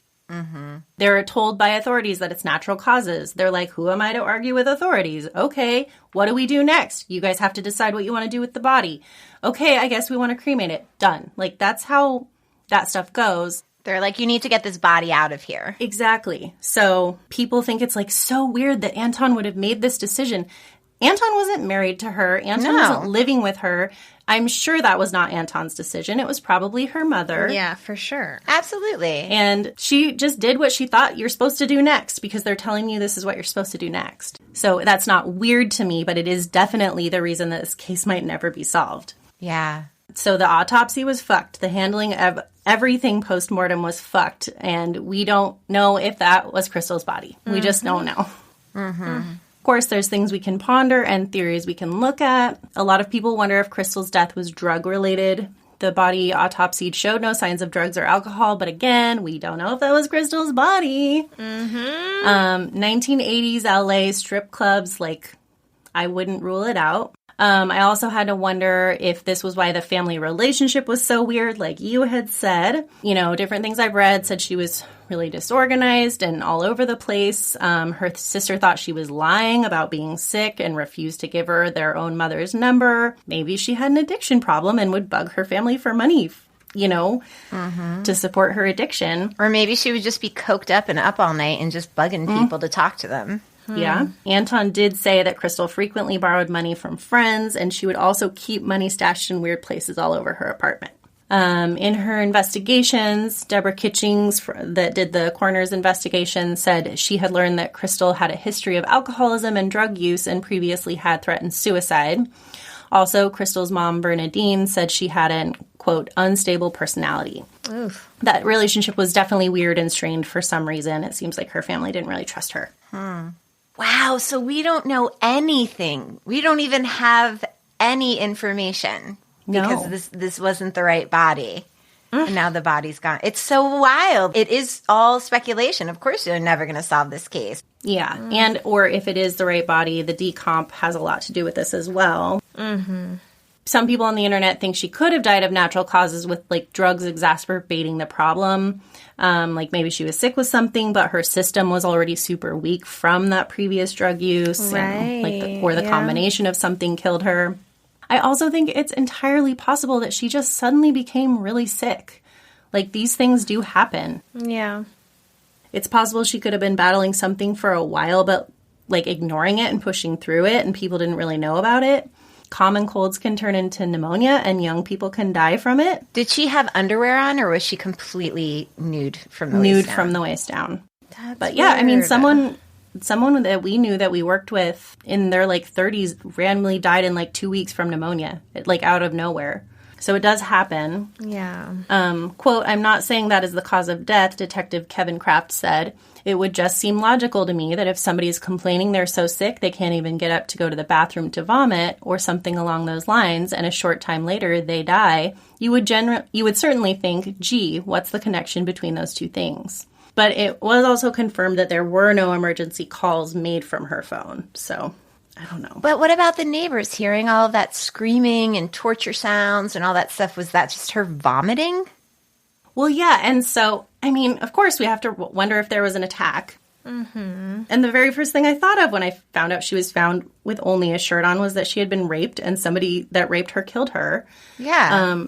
Crystal's apartment was apparently in a state of disarray, but a lot of people that knew her said she was kind of like that, she was just disorganized and messy. Yeah, but there's a difference between a state of disarray and disorganized and messy. Come on. Totally, and were her pants found nearby? There's so many details we don't have. Yeah, true. Were her pants found nearby is really... Yeah. Also, this wasn't in UM, but in many other places it said that her body was entangled in her phone cord, which... Weird. Could lead me to think either there was a major struggle or she was very sick and trying to get to the phone and died while doing so. Oh my God. Either way, it's so terrible. It's so terrible. This poor girl. Poor girl. It's so terrible. Yeah. Coroner's investigator Deborah Kitchings, 5 years after the death, this was this big LA Times article, said that she still suspected there was a 50-50 possibility of foul play. I would have to say that. That's realistic. 50-50 is absolutely realistic. Yeah. This one is truly unsolved. Wow. Yeah. And never will be. Never. What a heartbreaker. Probably not. So the level of decomp on the body, like I said, is another roadblock. It's stated even in as like the main reason they couldn't determine cause of death. Apparently, it can be really hard to identify certain things on a body that's that decomposed. So I read like strangulation, for example, is super hard to detect because often on young people, bones don't break. Mm-hmm. And when a body is super decomposed, it's hard to identify any other damage from that. Mm-hmm. The LA Times article in 1992 kind of like summarized the case. At that time, they spoke with Burbank Detective Kevin Kraft, who at that point had been in law enforcement almost 20 years and said he had spent more time on Crystal's case than any other case he'd ever worked. Wow. Quote, in this instance, the coroner's office was not able to say that it was or was not a homicide. We don't know why she died. Bob Dambacher, a spokesman for the coroner, said, we do autopsies and workups of blood and urine. Dambacher said, we do a lot of things, and sometimes we just cannot tell why somebody died. Over the years, the family and Anton became more and more skeptical of the police work that was done. The night that Anton was with her, they were using a camera of hers to take pictures of themselves. And after the death and everything, Anton took the camera and got the film developed. Quote, the first 8 pictures in numerical sequence on the negatives are Crystal and I, he said, alluding to the photographs taken over their last night together. The 9th picture, however, was alarming. A gentleman in his 40s with a mustache and t-shirt, and he's sitting behind her table with a smile on his face. I had no idea who he was. So Anton eventually gets Crystal's phone records and just starts calling everyone. Whoa. And finds this guy and gives his name to the police. The police look into him, he's interviewed, and he is dismissed as a suspect. Whoa. So Anton was like, even though that turned out to be nothing, why didn't the police do that? Like, why was I the one that looked on her camera? And he just feels like their investigation wasn't very deep at all. Wow. Whoa. Yeah. So there were lawsuits over Crystal's case. Her mom sued the coroner's office in December of 91 seeking unspecified damages, charging that the body of Crystal Spencer was disposed of with other John and Jane Does prior to autopsy. Oh, yeah. Like we had talked about. Her mom was like, why was she put in there? Yeah. And I don't think that ever went anywhere because I couldn't find any like results of that. Anton sued the Burbank police, wanting access to their files and insisting that the wrong body was examined. Over the years, Anton was the main person continuing to seek justice for Crystal. So he went on he went on Hard Copy, and he went on A Current Affair. He was... Wow. So I think he reached out to UM. Wow. When we were talking about that, I think he reached out to UM because it was like his quest to get this attention. Wow. So, as I said, a lot of people on the internet think he was weird and are suspicious of him. And I mean, he's contacting these television shows. He didn't do it because nobody cares. So, like, why is he even calling attention to it? If he did it, he would just sort of skulk away into the night and continue on with his life. Totally. Exactly. People were like, if he did it, the body's cremated immediately. Yeah. He's off the hook. Why would he? Yeah. Why? It just doesn't make sense. I accept that there is a certain brand of like psychopath that might do something like that, but I think they come along once or twice in like a generation, and I do not think it's him, you know. Totally. No. Yeah, I don't either. Anton did delve into some wild theories over the years. One theory that was brought forth by him involved a man named Horace McKenna. McKenna was a former highway patrol officer, and it was rumored that he owned many of the topless bars in the area, including the Wild Goose. I was going to say that maybe the reason why they didn't give it that much attention was because when they showed up at her place, they already knew her to be a dancer because a cop or police officers would go to the club. But her body was so decomposed. But they knew her name. Yeah. Right? They had to have known who was on the lease. They had to have known I that had she that lived thought, there. too, that the police are helping something. Like, I don't think it's a cover-up, but I think, like, they immediately knew that she was a dancer because they got to her place, and one of the cops was like, oh, I know Crystal Spencer. She dances at the Goose. And they were like, oh, all right. So maybe it was something like that. Yeah. Well, yeah, and so this guy, McKenna, supposedly would use his dancers from his clubs to entertain other policemen. Yeah. Okay. He was allegedly also involved in other shady businesses, such as he had like a secret casino. And And according to a friend of Crystal's who didn't want to be named in the article, Crystal would go there sometimes. So McKenna died in 1989 after being shot down outside his home less than 24 hours after a search warrant was made public disclosing a police investigation of his empire. Oh, wow. Yeah. After McKenna died, Anton learned that the FBI had a file on Crystal. What? Yeah. He requested access to the file, which took 7 months to get, but he did get it. And when he got it, there were 21 pages redacted. Oh. So Anton's theory is that Crystal was informing the police about McKenna's operations, and that's what got her killed. Oh my God. I mean, nothing will surprise me when it comes to stuff like that. Yeah. According to Detective Kraft, Anton also had other kinds of wild theories. Quote, he's alleged in some instances that I've covered up a homicide. He's also alleged that I belong to Japanese organized crime and that I'm somehow associated with Japanese organized crime. It goes on and on. It's ridiculous, Kraft said. So McKenna was never proven to be involved with the death of Crystal Spencer, and Kraft was never linked to any kinds of Japanese organized crime.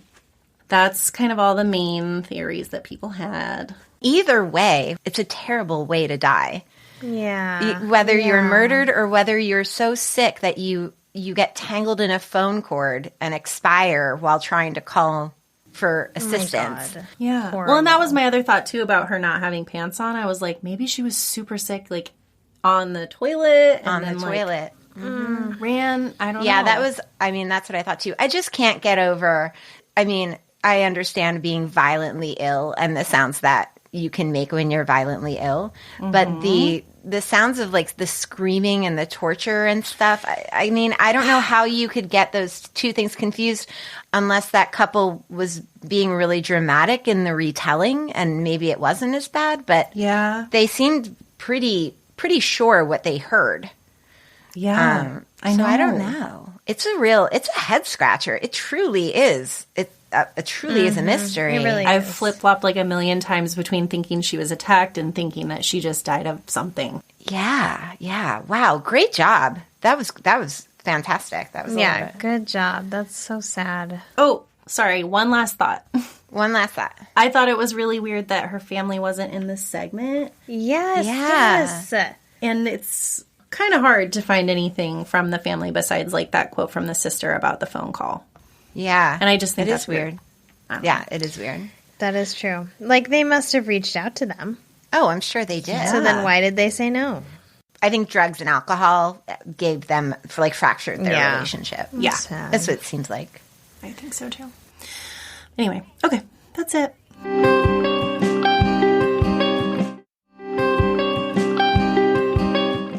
Okay, so the third segment of this episode is about a man named Dennis DePue, and it is a wanted segment. It's a roughie. Oh my God. So the segment opens with Stack setting the scene for us. It's Easter Sunday. Oh, that's cool. It's almost Easter Sunday now. Timely. It's Easter Sunday in 1990, and on a lonely road 12 miles outside of Coldwater, Michigan, Ray and Marie Thornton set off on a leisurely drive in the country as they did every weekend. And I was like, oh my God. These cuties. These two. Have we seen a more adorable duo in the history of UM? Yeah, I loved them before what happens next. I know. It just, my love deepened. Yes. I know. I love them from the jump. From the jump. They were so cute. The way he was wearing that sock hat, I was just like, What a those honey. are so stupid cute. I know. And then I was also thinking about Sunday drives. My grandpa and my grandma would go on Sunday drives, and they would go up to northern Jersey or upstate New York and just look at leaves and then drive home. Oh my God. Do people still do that? I don't know. Also, they're just sitting on their phones. After a year in quarantine, I don't know what people do anymore, and I'm terrified to have to interact with them again. So they're on this leisurely drive, and then Stack says, but in just a matter of minutes, their routine Sunday outing would place this ordinary and law-abiding couple at the center of a strange mystery. We haven't had a normal qualifier in a long time. Yeah. That they're law-abiding? Yeah. So Ray Thornton says they were driving south on Snow Prairie Road, and all of a sudden a van came speeding up behind them and then passed them quickly. Ray says that one of the things they do when they're out driving around is make names out of license plates. I know. It is too... They're so wholesome. Wholesome is the perfect word, yes. So the show says, Marie came up with the, geez, he's really in a hurry, because the first 2 letters of his license plate were GZ. Yep. And honestly, sincerely, right here in my notes, it says, well, that's the most wholesome thing I've ever heard. Yep. Yes. And also, can't you just hear your own mother? Maybe not yours, Alison. Maybe more. Yeah. But shout out, Cuff. No way. I'm going to go ahead and say that your mother is most likely. Yes, I was going to say, even your mother. I think this would piss your mom off, too. So my mom's the only one who's like, oh, geez, he's really in a hurry. Yeah. I love it. And also how amazing that they play that game and it comes into play later. It ends up being really helpful. Oh, my God. I'm never not going to play that game now. I know. So the rule is play the license plate game and you might help solve a crime. Yeah. Love it. Perhaps it's you. You know what I'm saying? Mm-hmm. So several miles down the road, the Thorntons came across the man and the van a second time. Marie says that as they approached an old schoolhouse, she saw a man behind it, and he had what appeared to be a bloody sheet, which is the creepiest scene to picture ever. It is truly out of a horror movie. It is so creepy, and yet I was like, honey, he didn't have a bloody sheet. Come on.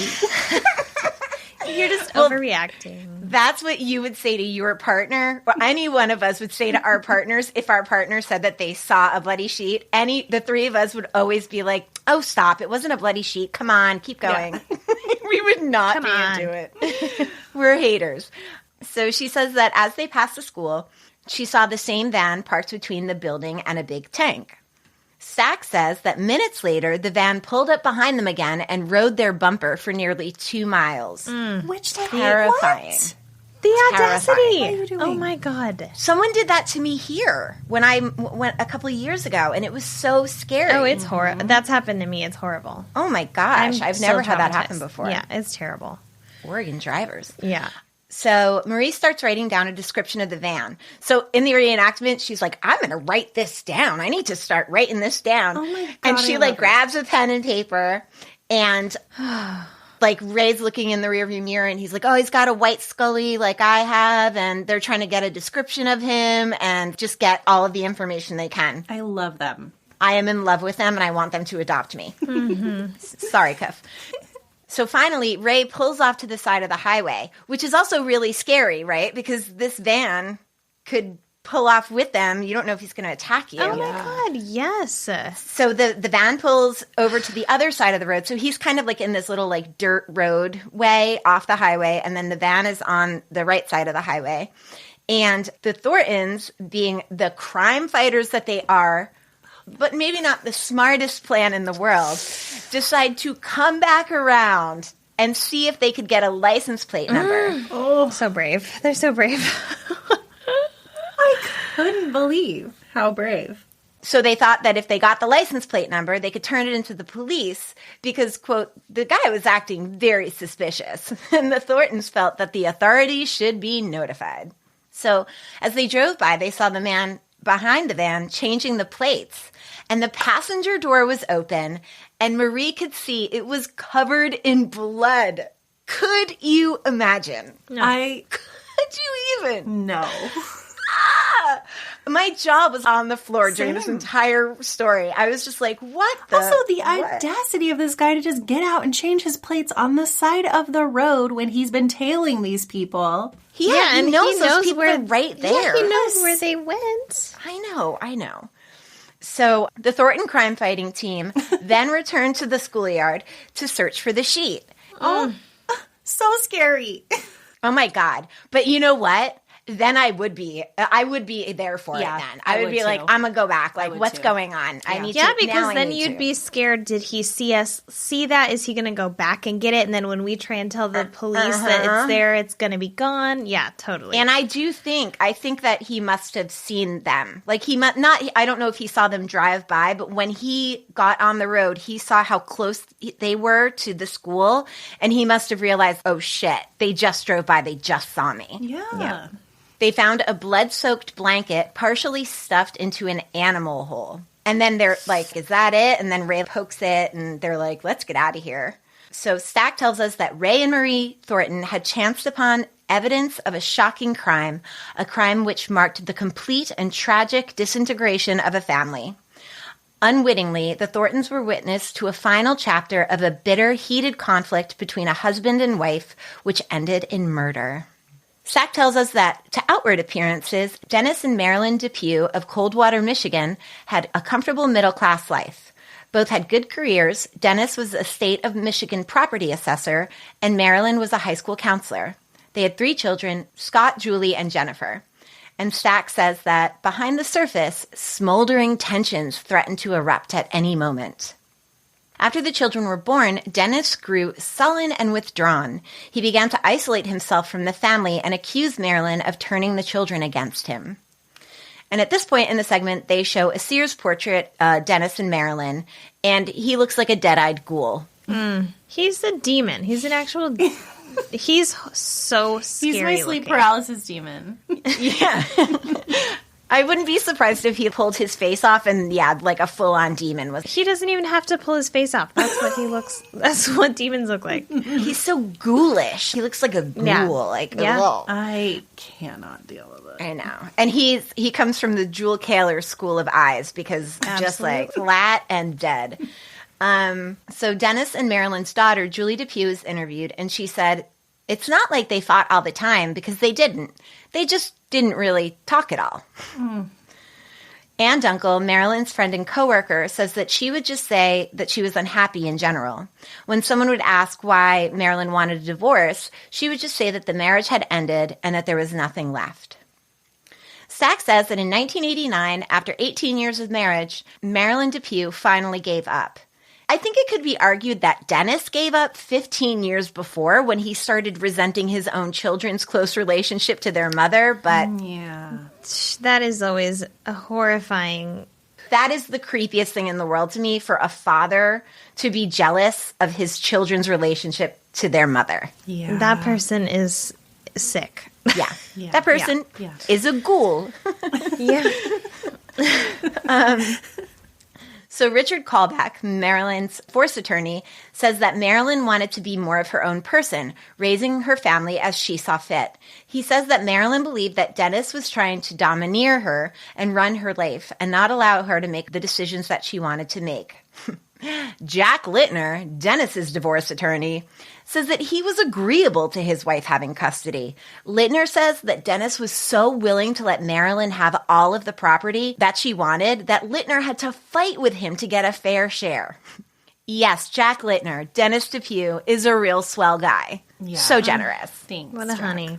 Stack says that despite Dennis's attempts to keep the marriage intact, the divorce became final in December of 1989. Dennis was granted biweekly visitation rights, but the children were often reluctant to spend time with him. Dennis was also granted access to the guest house, which he used as an office and as an excuse to maintain control over his family. Ann Dunkel says that Marilyn had to change all of the locks on the doors. Even after she changed the locks on the doors, Marilyn would tell her that there were some times when she would come home and unlock the house and go in, and there was Dennis sitting on the couch. I hate it. I hate him. And she was like, we don't know how he got in there. Yet, she said she didn't know how he would get in because she had new locks and keys, and she seemed frightened about that. Yes. I mean, he would have had to be like GSK level stalking to do that because... I don't know. Maybe the only thing I could think was maybe he took his kids' keys on visitation and made copies or something. Oh. I don't know. C. Jan Markowski, Dennis's coworker, says that he mentioned to him one day that he was contemplating suicide and murder, which is the most awkward water cooler conversation to ever have with your coworker. Yeah, what? Also, Markowski's like, yeah, he said that. Okay, no follow-up, no comment. To just be like, okay, I'm going to keep that to myself. Yeah. So Easter Sunday, April 15th, 1990, Dennis arrived to pick up 2 of the children for a visit. His younger daughter, Julie, had already refused to go with him. In the reenactment, Dennis comes into the house and grabs his son to make him go with him for the visitation. Marilyn tells him to calm down and that Scott can make his own decisions, and Dennis just attacks her. He just goes for her. I could not believe this whole segment. I was just like, what is happening? I can't believe the kids being in the room for this. I know. So he attacks her, and then he pushes her down the stairs, follows her down the stairs, and just starts beating her while she's on the floor. With all the kids just there. Yeah, the children are at the top of the stairs screaming at him to stop, and the eldest daughter, Jennifer, ran to a neighbor's house to get help and called the sheriff's office. Dennis then picks up Marilyn off of the floor and drags her up the stairs. Julie DePue says that Marilyn wasn't walking on her own. Dennis was holding her up. Julie says that she called out to her mom, "Mom, Mom," but she said that her mom didn't even really look at her, and she seemed dazed and didn't reply. Dennis said that he was taking Marilyn to the hospital and for the children to stay put. The DePues never arrived at the hospital. Sheriff's deputies and Michigan State Police immediately began to search for the missing couple. That was the same afternoon that the Thorntons found the bloody blanket. The area was cordoned off, and authorities began to assume the worst, that Marilyn was probably dead. Deputies discovered fresh tire tracks and a large pool of blood. The tracks were later matched to Dennis's van, and the blood was Marilyn's. The next day, a highway worker discovered Marilyn's body just off a deserted road, halfway between the schoolyard where the blanket was found and her home. She had been shot once in the back of the head. Betty McClenahan, Marilyn's mother, said that they had a feeling he had done something terrible and that it was brutal and premeditated. If she had been killed in an automobile accident, she said, you could get over that, but not this. Days after the murder, Dennis sent a series of wild, rambling letters to friends and relatives in which he tried to justify Marilyn's death. I know. So this crazy. guy. Yeah. Oh, my gosh. Dennis wrote to Jan Markowski and said, Marilyn had many, many opportunities to treat me fairly during this divorce, but she chose to string it out, trick me, lie to me, and when you lose your wife, children, and home, there's not much left. I was too old to start over. And there's also another part that I read when I zoomed in where he says, quote, I realize that vengeance is mine, so saith the Lord, but I could not wait for the Lord. Oh my God. Yeah. I hate him. Altogether, Dennis sent a total of 17 letters postmarked in Virginia, Iowa, and Oklahoma. Ann Dunkel says it seemed as if Dennis was trying to say that friends of Marilyn were the ones who caused her death. So I think he was writing to them and saying, if you hadn't done this, if you hadn't done that. Yeah. Betty and Dallas McClenahan, Marilyn's parents, say that the only closure they could get would be to have Dennis caught. It's the only thing, and she says she can't think of anything else that would help her. She says nothing, though, not even Dennis being caught, will take this terrible feeling away. Stack then reads an excerpt from another letter. Quote, an eye for an eye, a tooth for a tooth, a lie for a lie, and a life for a life. 3 months after the murder, Dennis DePue sent copies of a 13-page letter to a number of friends and relatives. He really feels like if he keeps on that letter-writing campaign, he's just going to convince his friends and family that she deserved it. Yeah, it's what unbelievable. Are you doing it? It's unbelievable.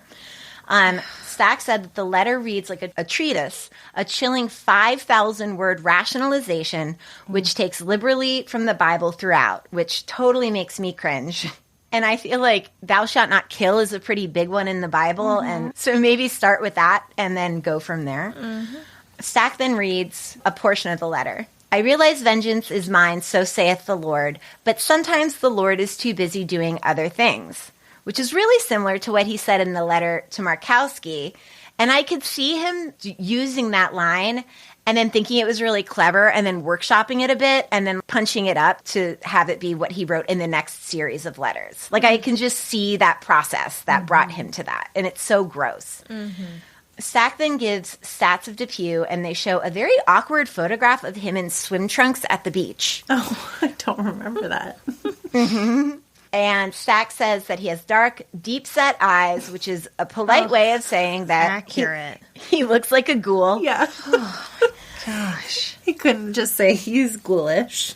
Then they show the van, and it's a 1984 cream-colored Chevrolet with maroon stripes, which may now have Illinois license plates.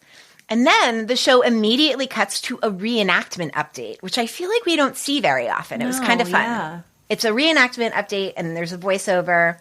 And as the reenactment plays, Stack says that around 8:30 p.m. on the night of this broadcast, a woman who is going by the name of Mary pulled up to her house in Dallas, Texas. And, oh my God, the first thing we see in the driveway is Dennis DePue's van. And you know it's going to be bananas.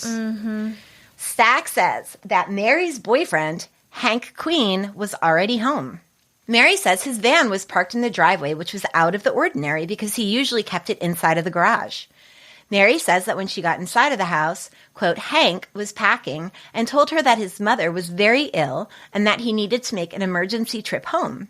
In the reenactment, Hank is talking a mile a minute, and he says that his mother had a stroke, and then he asks her to make him some sandwiches. And I would be like, make your own fucking sandwiches. Oh, my God. So Mary says that she was sure something else was really going on, but she didn't know what. And then in the reenactment, the Unsolved Mysteries episode with Judy Himes is playing in the background in the living room. So I guess that's how it originally aired. Oh, right. So Mary says that he was getting clothes out of the closet and clothes out of some drawers, gathering personal items. Meanwhile, he's keeping her in the kitchen away from the TV by having her make some sandwiches. The sandwiches in the reenactment are the least appetizing things I have ever seen. And I hope that they were authentic, and I hope they were spite Sammys. Like, I hope she was like, fuck you, make your own Sammys. Hopefully she spit in them. Yeah. So, to me, it was super weird that he didn't just turn off the TV. Yes. Why try to hide her from it? Because, well, I got the impression that, like, she watched that show. Like, he knew she was going to be watching that. No. He watched the show, but she didn't really watch it. I think it was because he was listening to hear what they were saying and how much they already knew. That's what I think. I don't think it would have been weird for him to turn it off in front of her because I don't think that she was into it. It comes up later, the way she talks about it.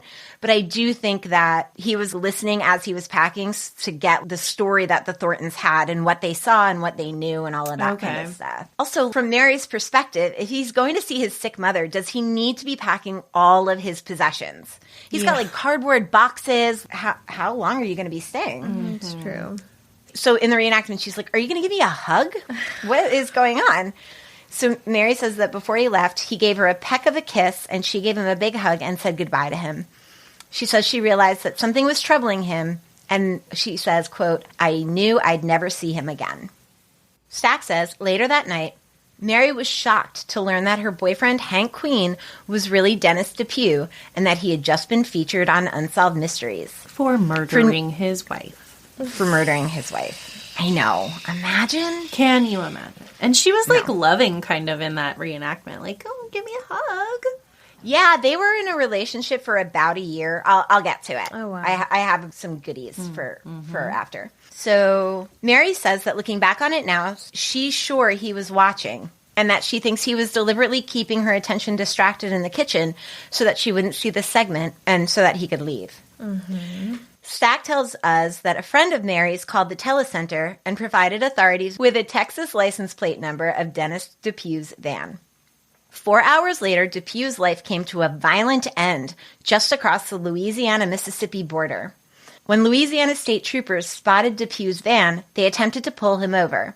He led the police on a 15-mile high-speed chase and broke through 2 police barricades. Paul Barrett, sheriff of Warren County, Mississippi, says that he told the deputies that if the van refused to stop, to shoot the front tire off of it. He says they missed the front tire, but they got both back ones.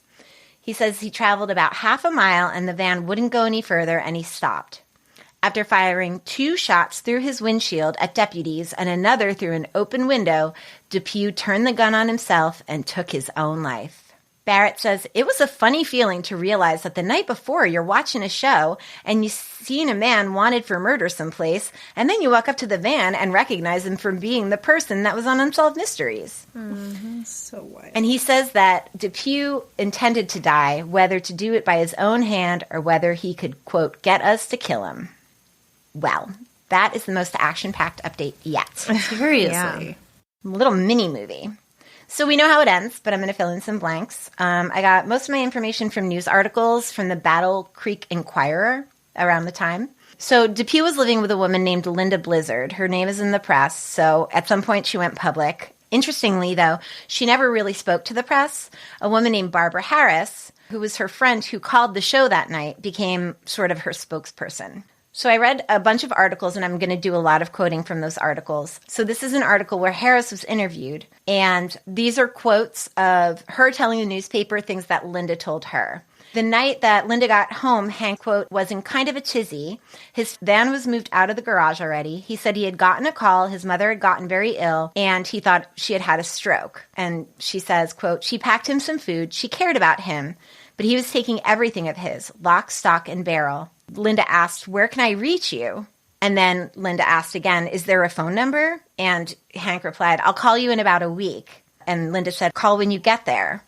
And then, like Linda said in the segment, she had told her friend Harris that she said she knew she'd never see him again. Blizzard wondered if he had been watching a police program on TV because he watched stuff like that. So if she didn't watch it, he was into cop shows. Blizzard then looked at a program guide after he left and discovered that Unsolved Mysteries had been on. So she called a friend, and the two decided to find someone who had watched the show, not knowing that Barbara Harris had already seen it and was freaking out. Oh my gosh. Harris says, quote, it hit me when this came on.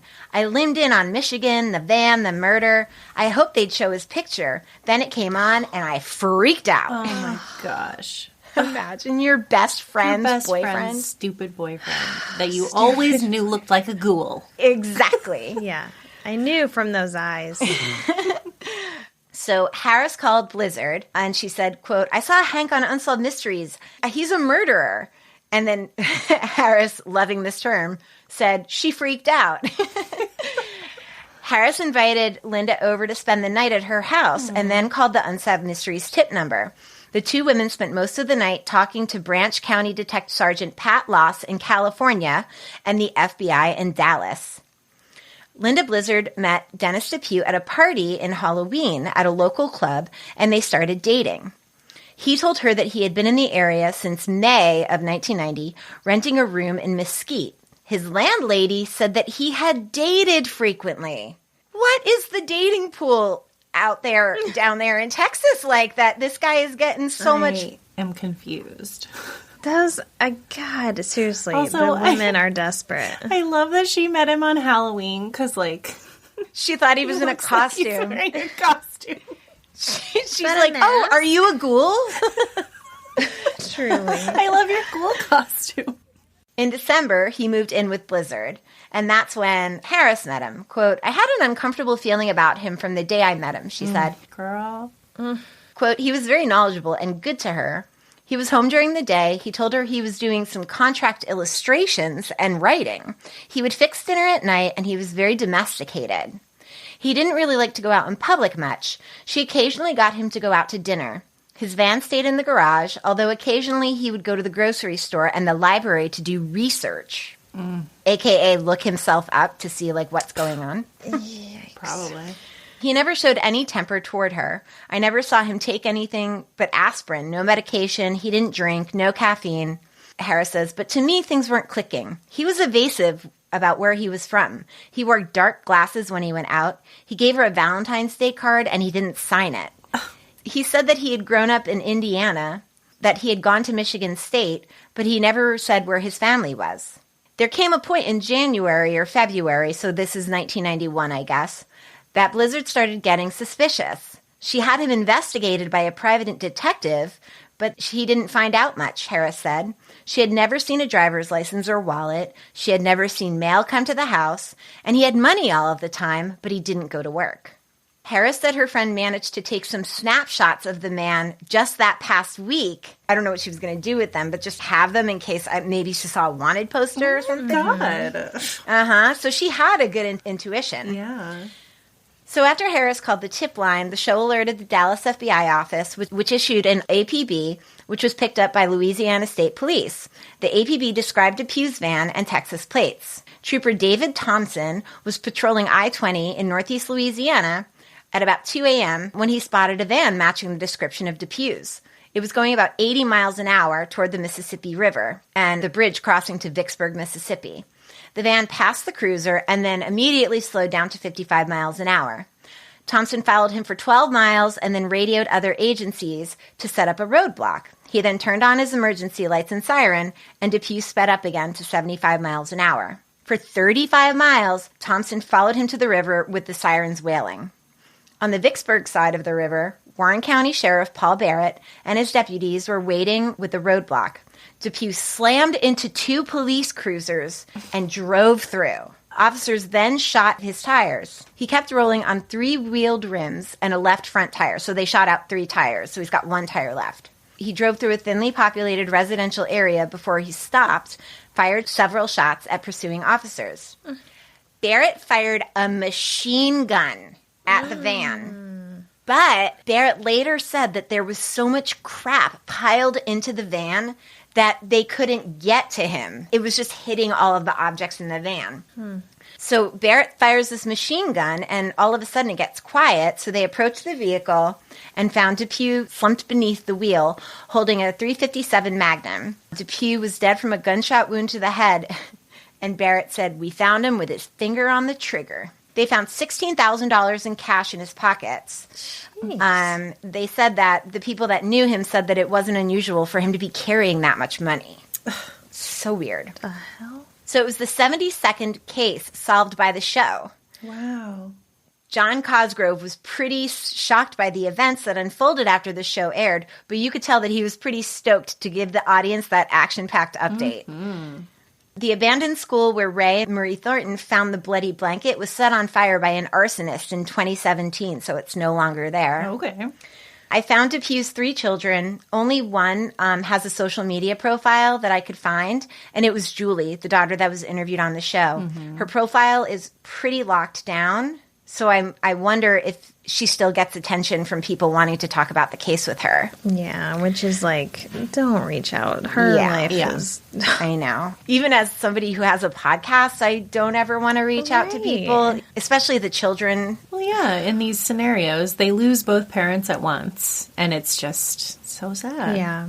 And then finally, I can't wrap up this segment without mentioning that the chase between Dennis DePue and the Thorntons will be familiar to anyone who has watched the cinematic masterpiece that is Jeepers Creepers, the 2001 horror movie starring the delightful Justin Long. The highway confrontation in the very beginning of the film is super similar to what happened between DePue and the Thorntons. And what's really bananas is that the Thorntons were even playing a license plate game like the brother-sister leads in the movie. Like in the scene, they're playing a license plate game. And in the movie, they drive past someone that they have a body wrapped in a sheet that they have over their shoulder. There's a YouTube clip that I'm going to link to that juxtaposes footage from the Unsolved Mysteries reenactment and the opening of Jeepers Creepers. It's super fun. And the resemblance is pretty funny. Director Victor Salva has never cited the DePue case as inspiration, but it's difficult to think that he wasn't influenced in it somehow. So maybe he watched Unsolved Mysteries when he was younger and didn't even realize that he was bringing that back or something. Interesting. That's the truly bananas case of Dennis DePue. Oh, God. Right? Oh, you I couldn't believe any of it. I couldn't believe any of it. No. I know. Yeah. The brutality of the attack, and it's really, whenever they show that on it's always very shocking. Yeah. But then you think about, God, what was it like in real life? Those kids. If this is what they're able to show on television, and it's so shocking, those poor kids. And you know that's probably not the only time he was violent with her. No, No. definitely not. And then the letter writing campaign is just truly believing that if you talk enough, you're going to be able to convince these friends and family that this person deserved to die. Yeah, what kind of egomaniac? Yeah. It's next level. Even for the kids to have him, like, be in the house when he wasn't supposed to be in the house. Like, that's so fucked up. And what was he doing driving around putting the sheet one place, then he dumps her body in another place? It's like he had no plan. I think he thought he was being clever. People were driving by, and he was tailgating people who were driving by. Yes. Well, apparently that road was usually completely abandoned. It had an abandoned church, an abandoned schoolhouse. Nobody was ever on that road. I think a bypass road was built. It was a really old road. So I think he thought he was going to be able to dump these things in these different places and that nobody would really ever see it because nobody was ever on that road and nobody was ever really on those properties. Well, little did he know. Little did he know my that God. the crime-fighting Thorntons were coming for him. Cutest crime fighters of all time. Sunday drive couple, honey. Yeah, they are the best. Oh, my gosh. Well, good job. Thanks. Yeah, He's that was awful. I hate to say fun one, but No, I know what you mean. yeah. I mean, I hate him with the fire of 1,000 suns. Like, Yeah. I can't remember the last time I was this viscerally enraged by someone that I've covered. Yeah. Irredeemable. Ugh, good job.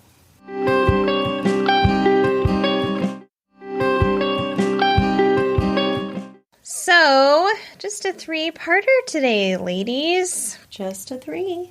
Is it time for Sharesies Feelsies? It's time. It's time. Karlin, do you want us to go first about the thing we loved so much? Sure. Karlin and I are sharing our Sharesies Feelsies. We're sharing a Sharesy. Yeah, we're sharing a Share Sharesy. it. We didn't watch it together. Murder Among the Mormons, the documentary that's on Netflix, is awesome. And wild. it's so good and so bananas. And everybody should watch it.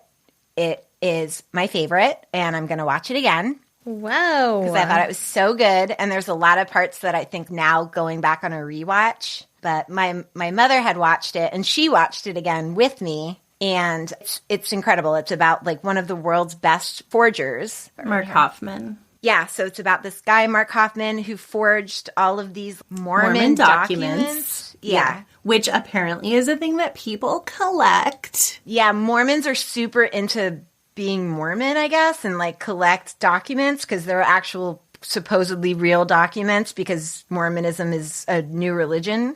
So he would forge Joseph? No, honey, he would find these incredible documents. Yeah. If you told him what document you wanted, he could find that document for you. But he was finding Joseph Smith documents. He found this one thing that like blew up the Mormon church. Everybody freaked The white out. salamander, baby. The white salamander, baby. Yeah, it's insane. And then later, I don't want to give anything away. Yeah. But in terms of his capability as a forger, experts were like, the things that he made to create these forgeries, he was making in his garage. But he was brilliant. So he was using all of these chemicals and stuff to age the paper and the creating ink and all of this bananas stuff.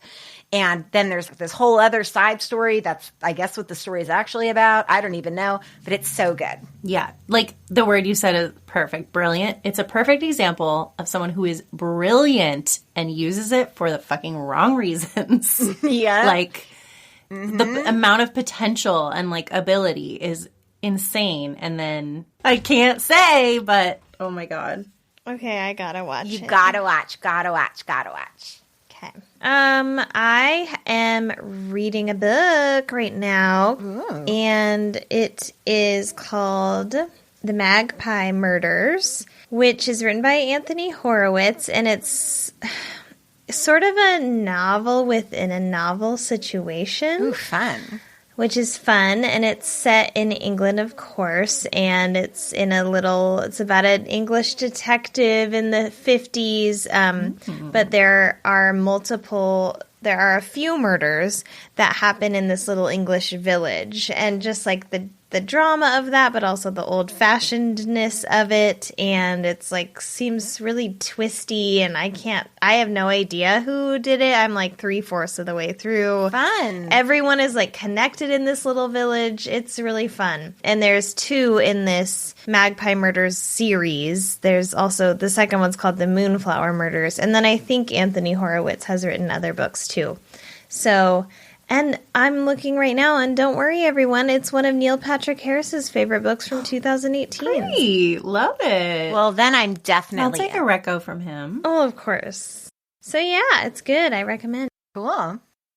Okay, so the next episode, which you can watch on Amazon Prime or wherever if you want to, is episode 21, and it's 4 parts, so we're going to break it up into 2 episodes for you. Next Monday, what are we covering? I have the first segment. It's a wanted segment, and it is the story of another dick bitch named Richard Bachledge. And then I've got a wanted segment. But wanted makes it sound like he was a terrible guy. I think it's more of a missing segment. Agreed. Of Lieutenant Paul Whipkey. Oh, and then I go again. Right. That's right. In part 2. It's A Lost Loves, and I'm going to go with Gary Bickman, but he has a lot of names, it turns out. Okay. And then we wrap up with a missing segment about Astarte Davis. Yeah, I'm excited for that one. Yeah, and she's not the one missing. No. Yeah, this is... Yeah. She's the misser, not the missing. Yeah. Okay, so we said it at the top. Friends, we're calling on you to write some 5-star reviews for us. I love Eliza finally takes a look at the reviews, and is now truly motivated. It only took 3 years. So I wanted to read a few of the nice ones that we've gotten because, and maybe we'll do this sometimes at the end of an episode, and maybe you'll hear your own review. Honestly, most people are so sweet. So we have Bonesy Maronzy. And this is another way you can get your review read. Put a clever name on there. Put a clever subheading. So they say, honeys. I am so thrilled to have found a podcast and a group of fantastic vocal fry queens that love UM as much as I do. Fabulous work, spot on research, and completely and totally quotable. I will listen until the end, then go back and listen to everything again. Oh, that's too nice. So nice. So nice. I have to say, speaking of the vocal fry, one of the reviews I read today that was 1 star was literally about our vocal fry. So... Every female-led podcast gets accused of vocal fry. Oh, God, yeah. God damn it. Shut the fuck up. I don't know if we can do Review Corner because it's going to get Karlin volatile. Oh, It's I just love Review every Corner. female podcast gets the same reviews. So this is what I'm saying. We fight back by leaving reviews. You can help us fight back. Dog with a Mom says, 5 stars, a must listen. I stumbled upon this podcast while my partner and I were renovating our new house last year. These ladies not only revamped my favorite all-time show that sculpted me into the true crime lover I am today, but they also introduced the stories in a way you've never heard before.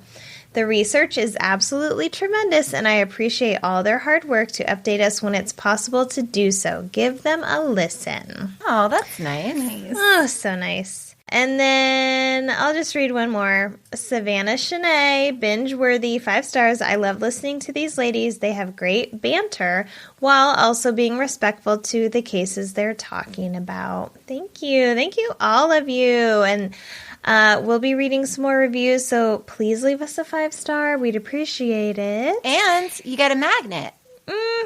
Yeah, screenshot that review, send it to us with your address, and we will mail you a free magnet, and we will not spam you. Oh, no. No. We honestly don't have time for that. I am too busy to spam you. Ain't no time for spamming. So, friends, I did just want to say, one of the 1 stars, you can cut this if you want, but I do think it's kind of funny. I'm just going to read it word for word. No. I'm scared. 3 super annoying AF girls. Thank 3 girls who, I don't know what that means. Thank This is the thing. It's always the same. Ooh, we're going to do Review Corner very rarely. I love Review Corner. I love it. Who try to talk like Valley Girls and are annoying AF! Exclamation point, exclamation point, exclamation point. Whose voices are annoying AF! 3 exclamation points. Whose podcast is annoying AF! 3 exclamation points. Whose obnoxious giggles are super immature, high schoolish, and super annoying AF! Because using the words AF, the letters I should say, is not high schoolish and super annoying. No, not at all. Whose loud, over-talking, overbearing self-righteousness is super annoying AF! 3 exclamations. Bottom lines, their whole entire existences are annoying AF! 3 exclamations. Oh my God. Can you Jesus imagine? Christ. Oh, y'all, Callie Girly has it out for us. She really does. Oh my God. Friends, if you want to bury this bullshit, help us out. It's ridiculous. It's just ridiculous. It's ridiculous. I don't want to point it out because I don't want anyone to get any ideas like, oh, it's funny to leave a 1 star. I'm going to make them laugh with a 1 star. No, it hurts the podcast. So if you care about our podcast, leave a 5 star. Oh my Okay. gosh.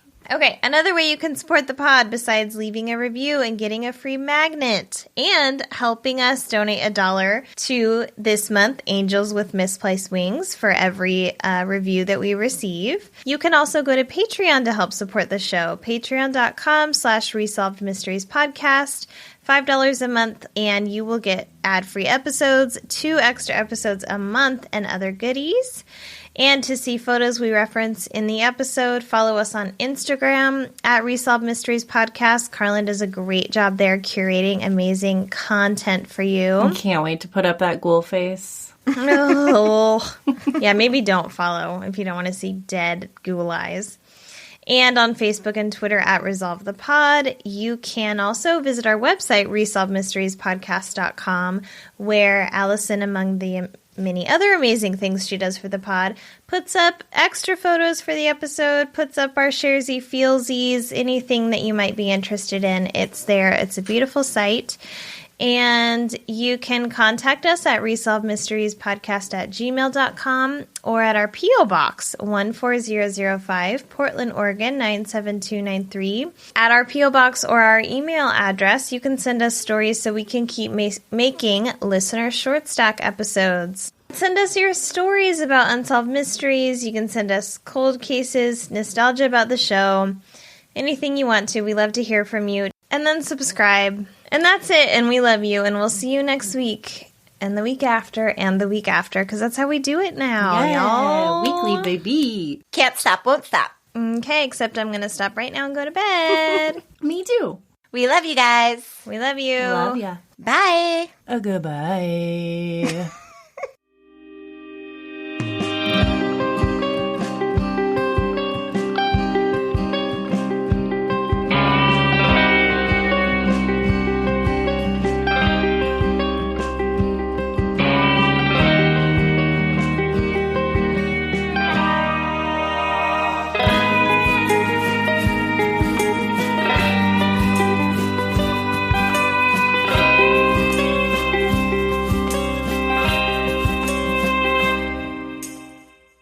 Goodbye.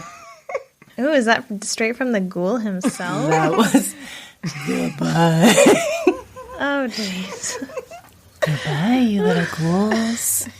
Goodbye. Goodbye.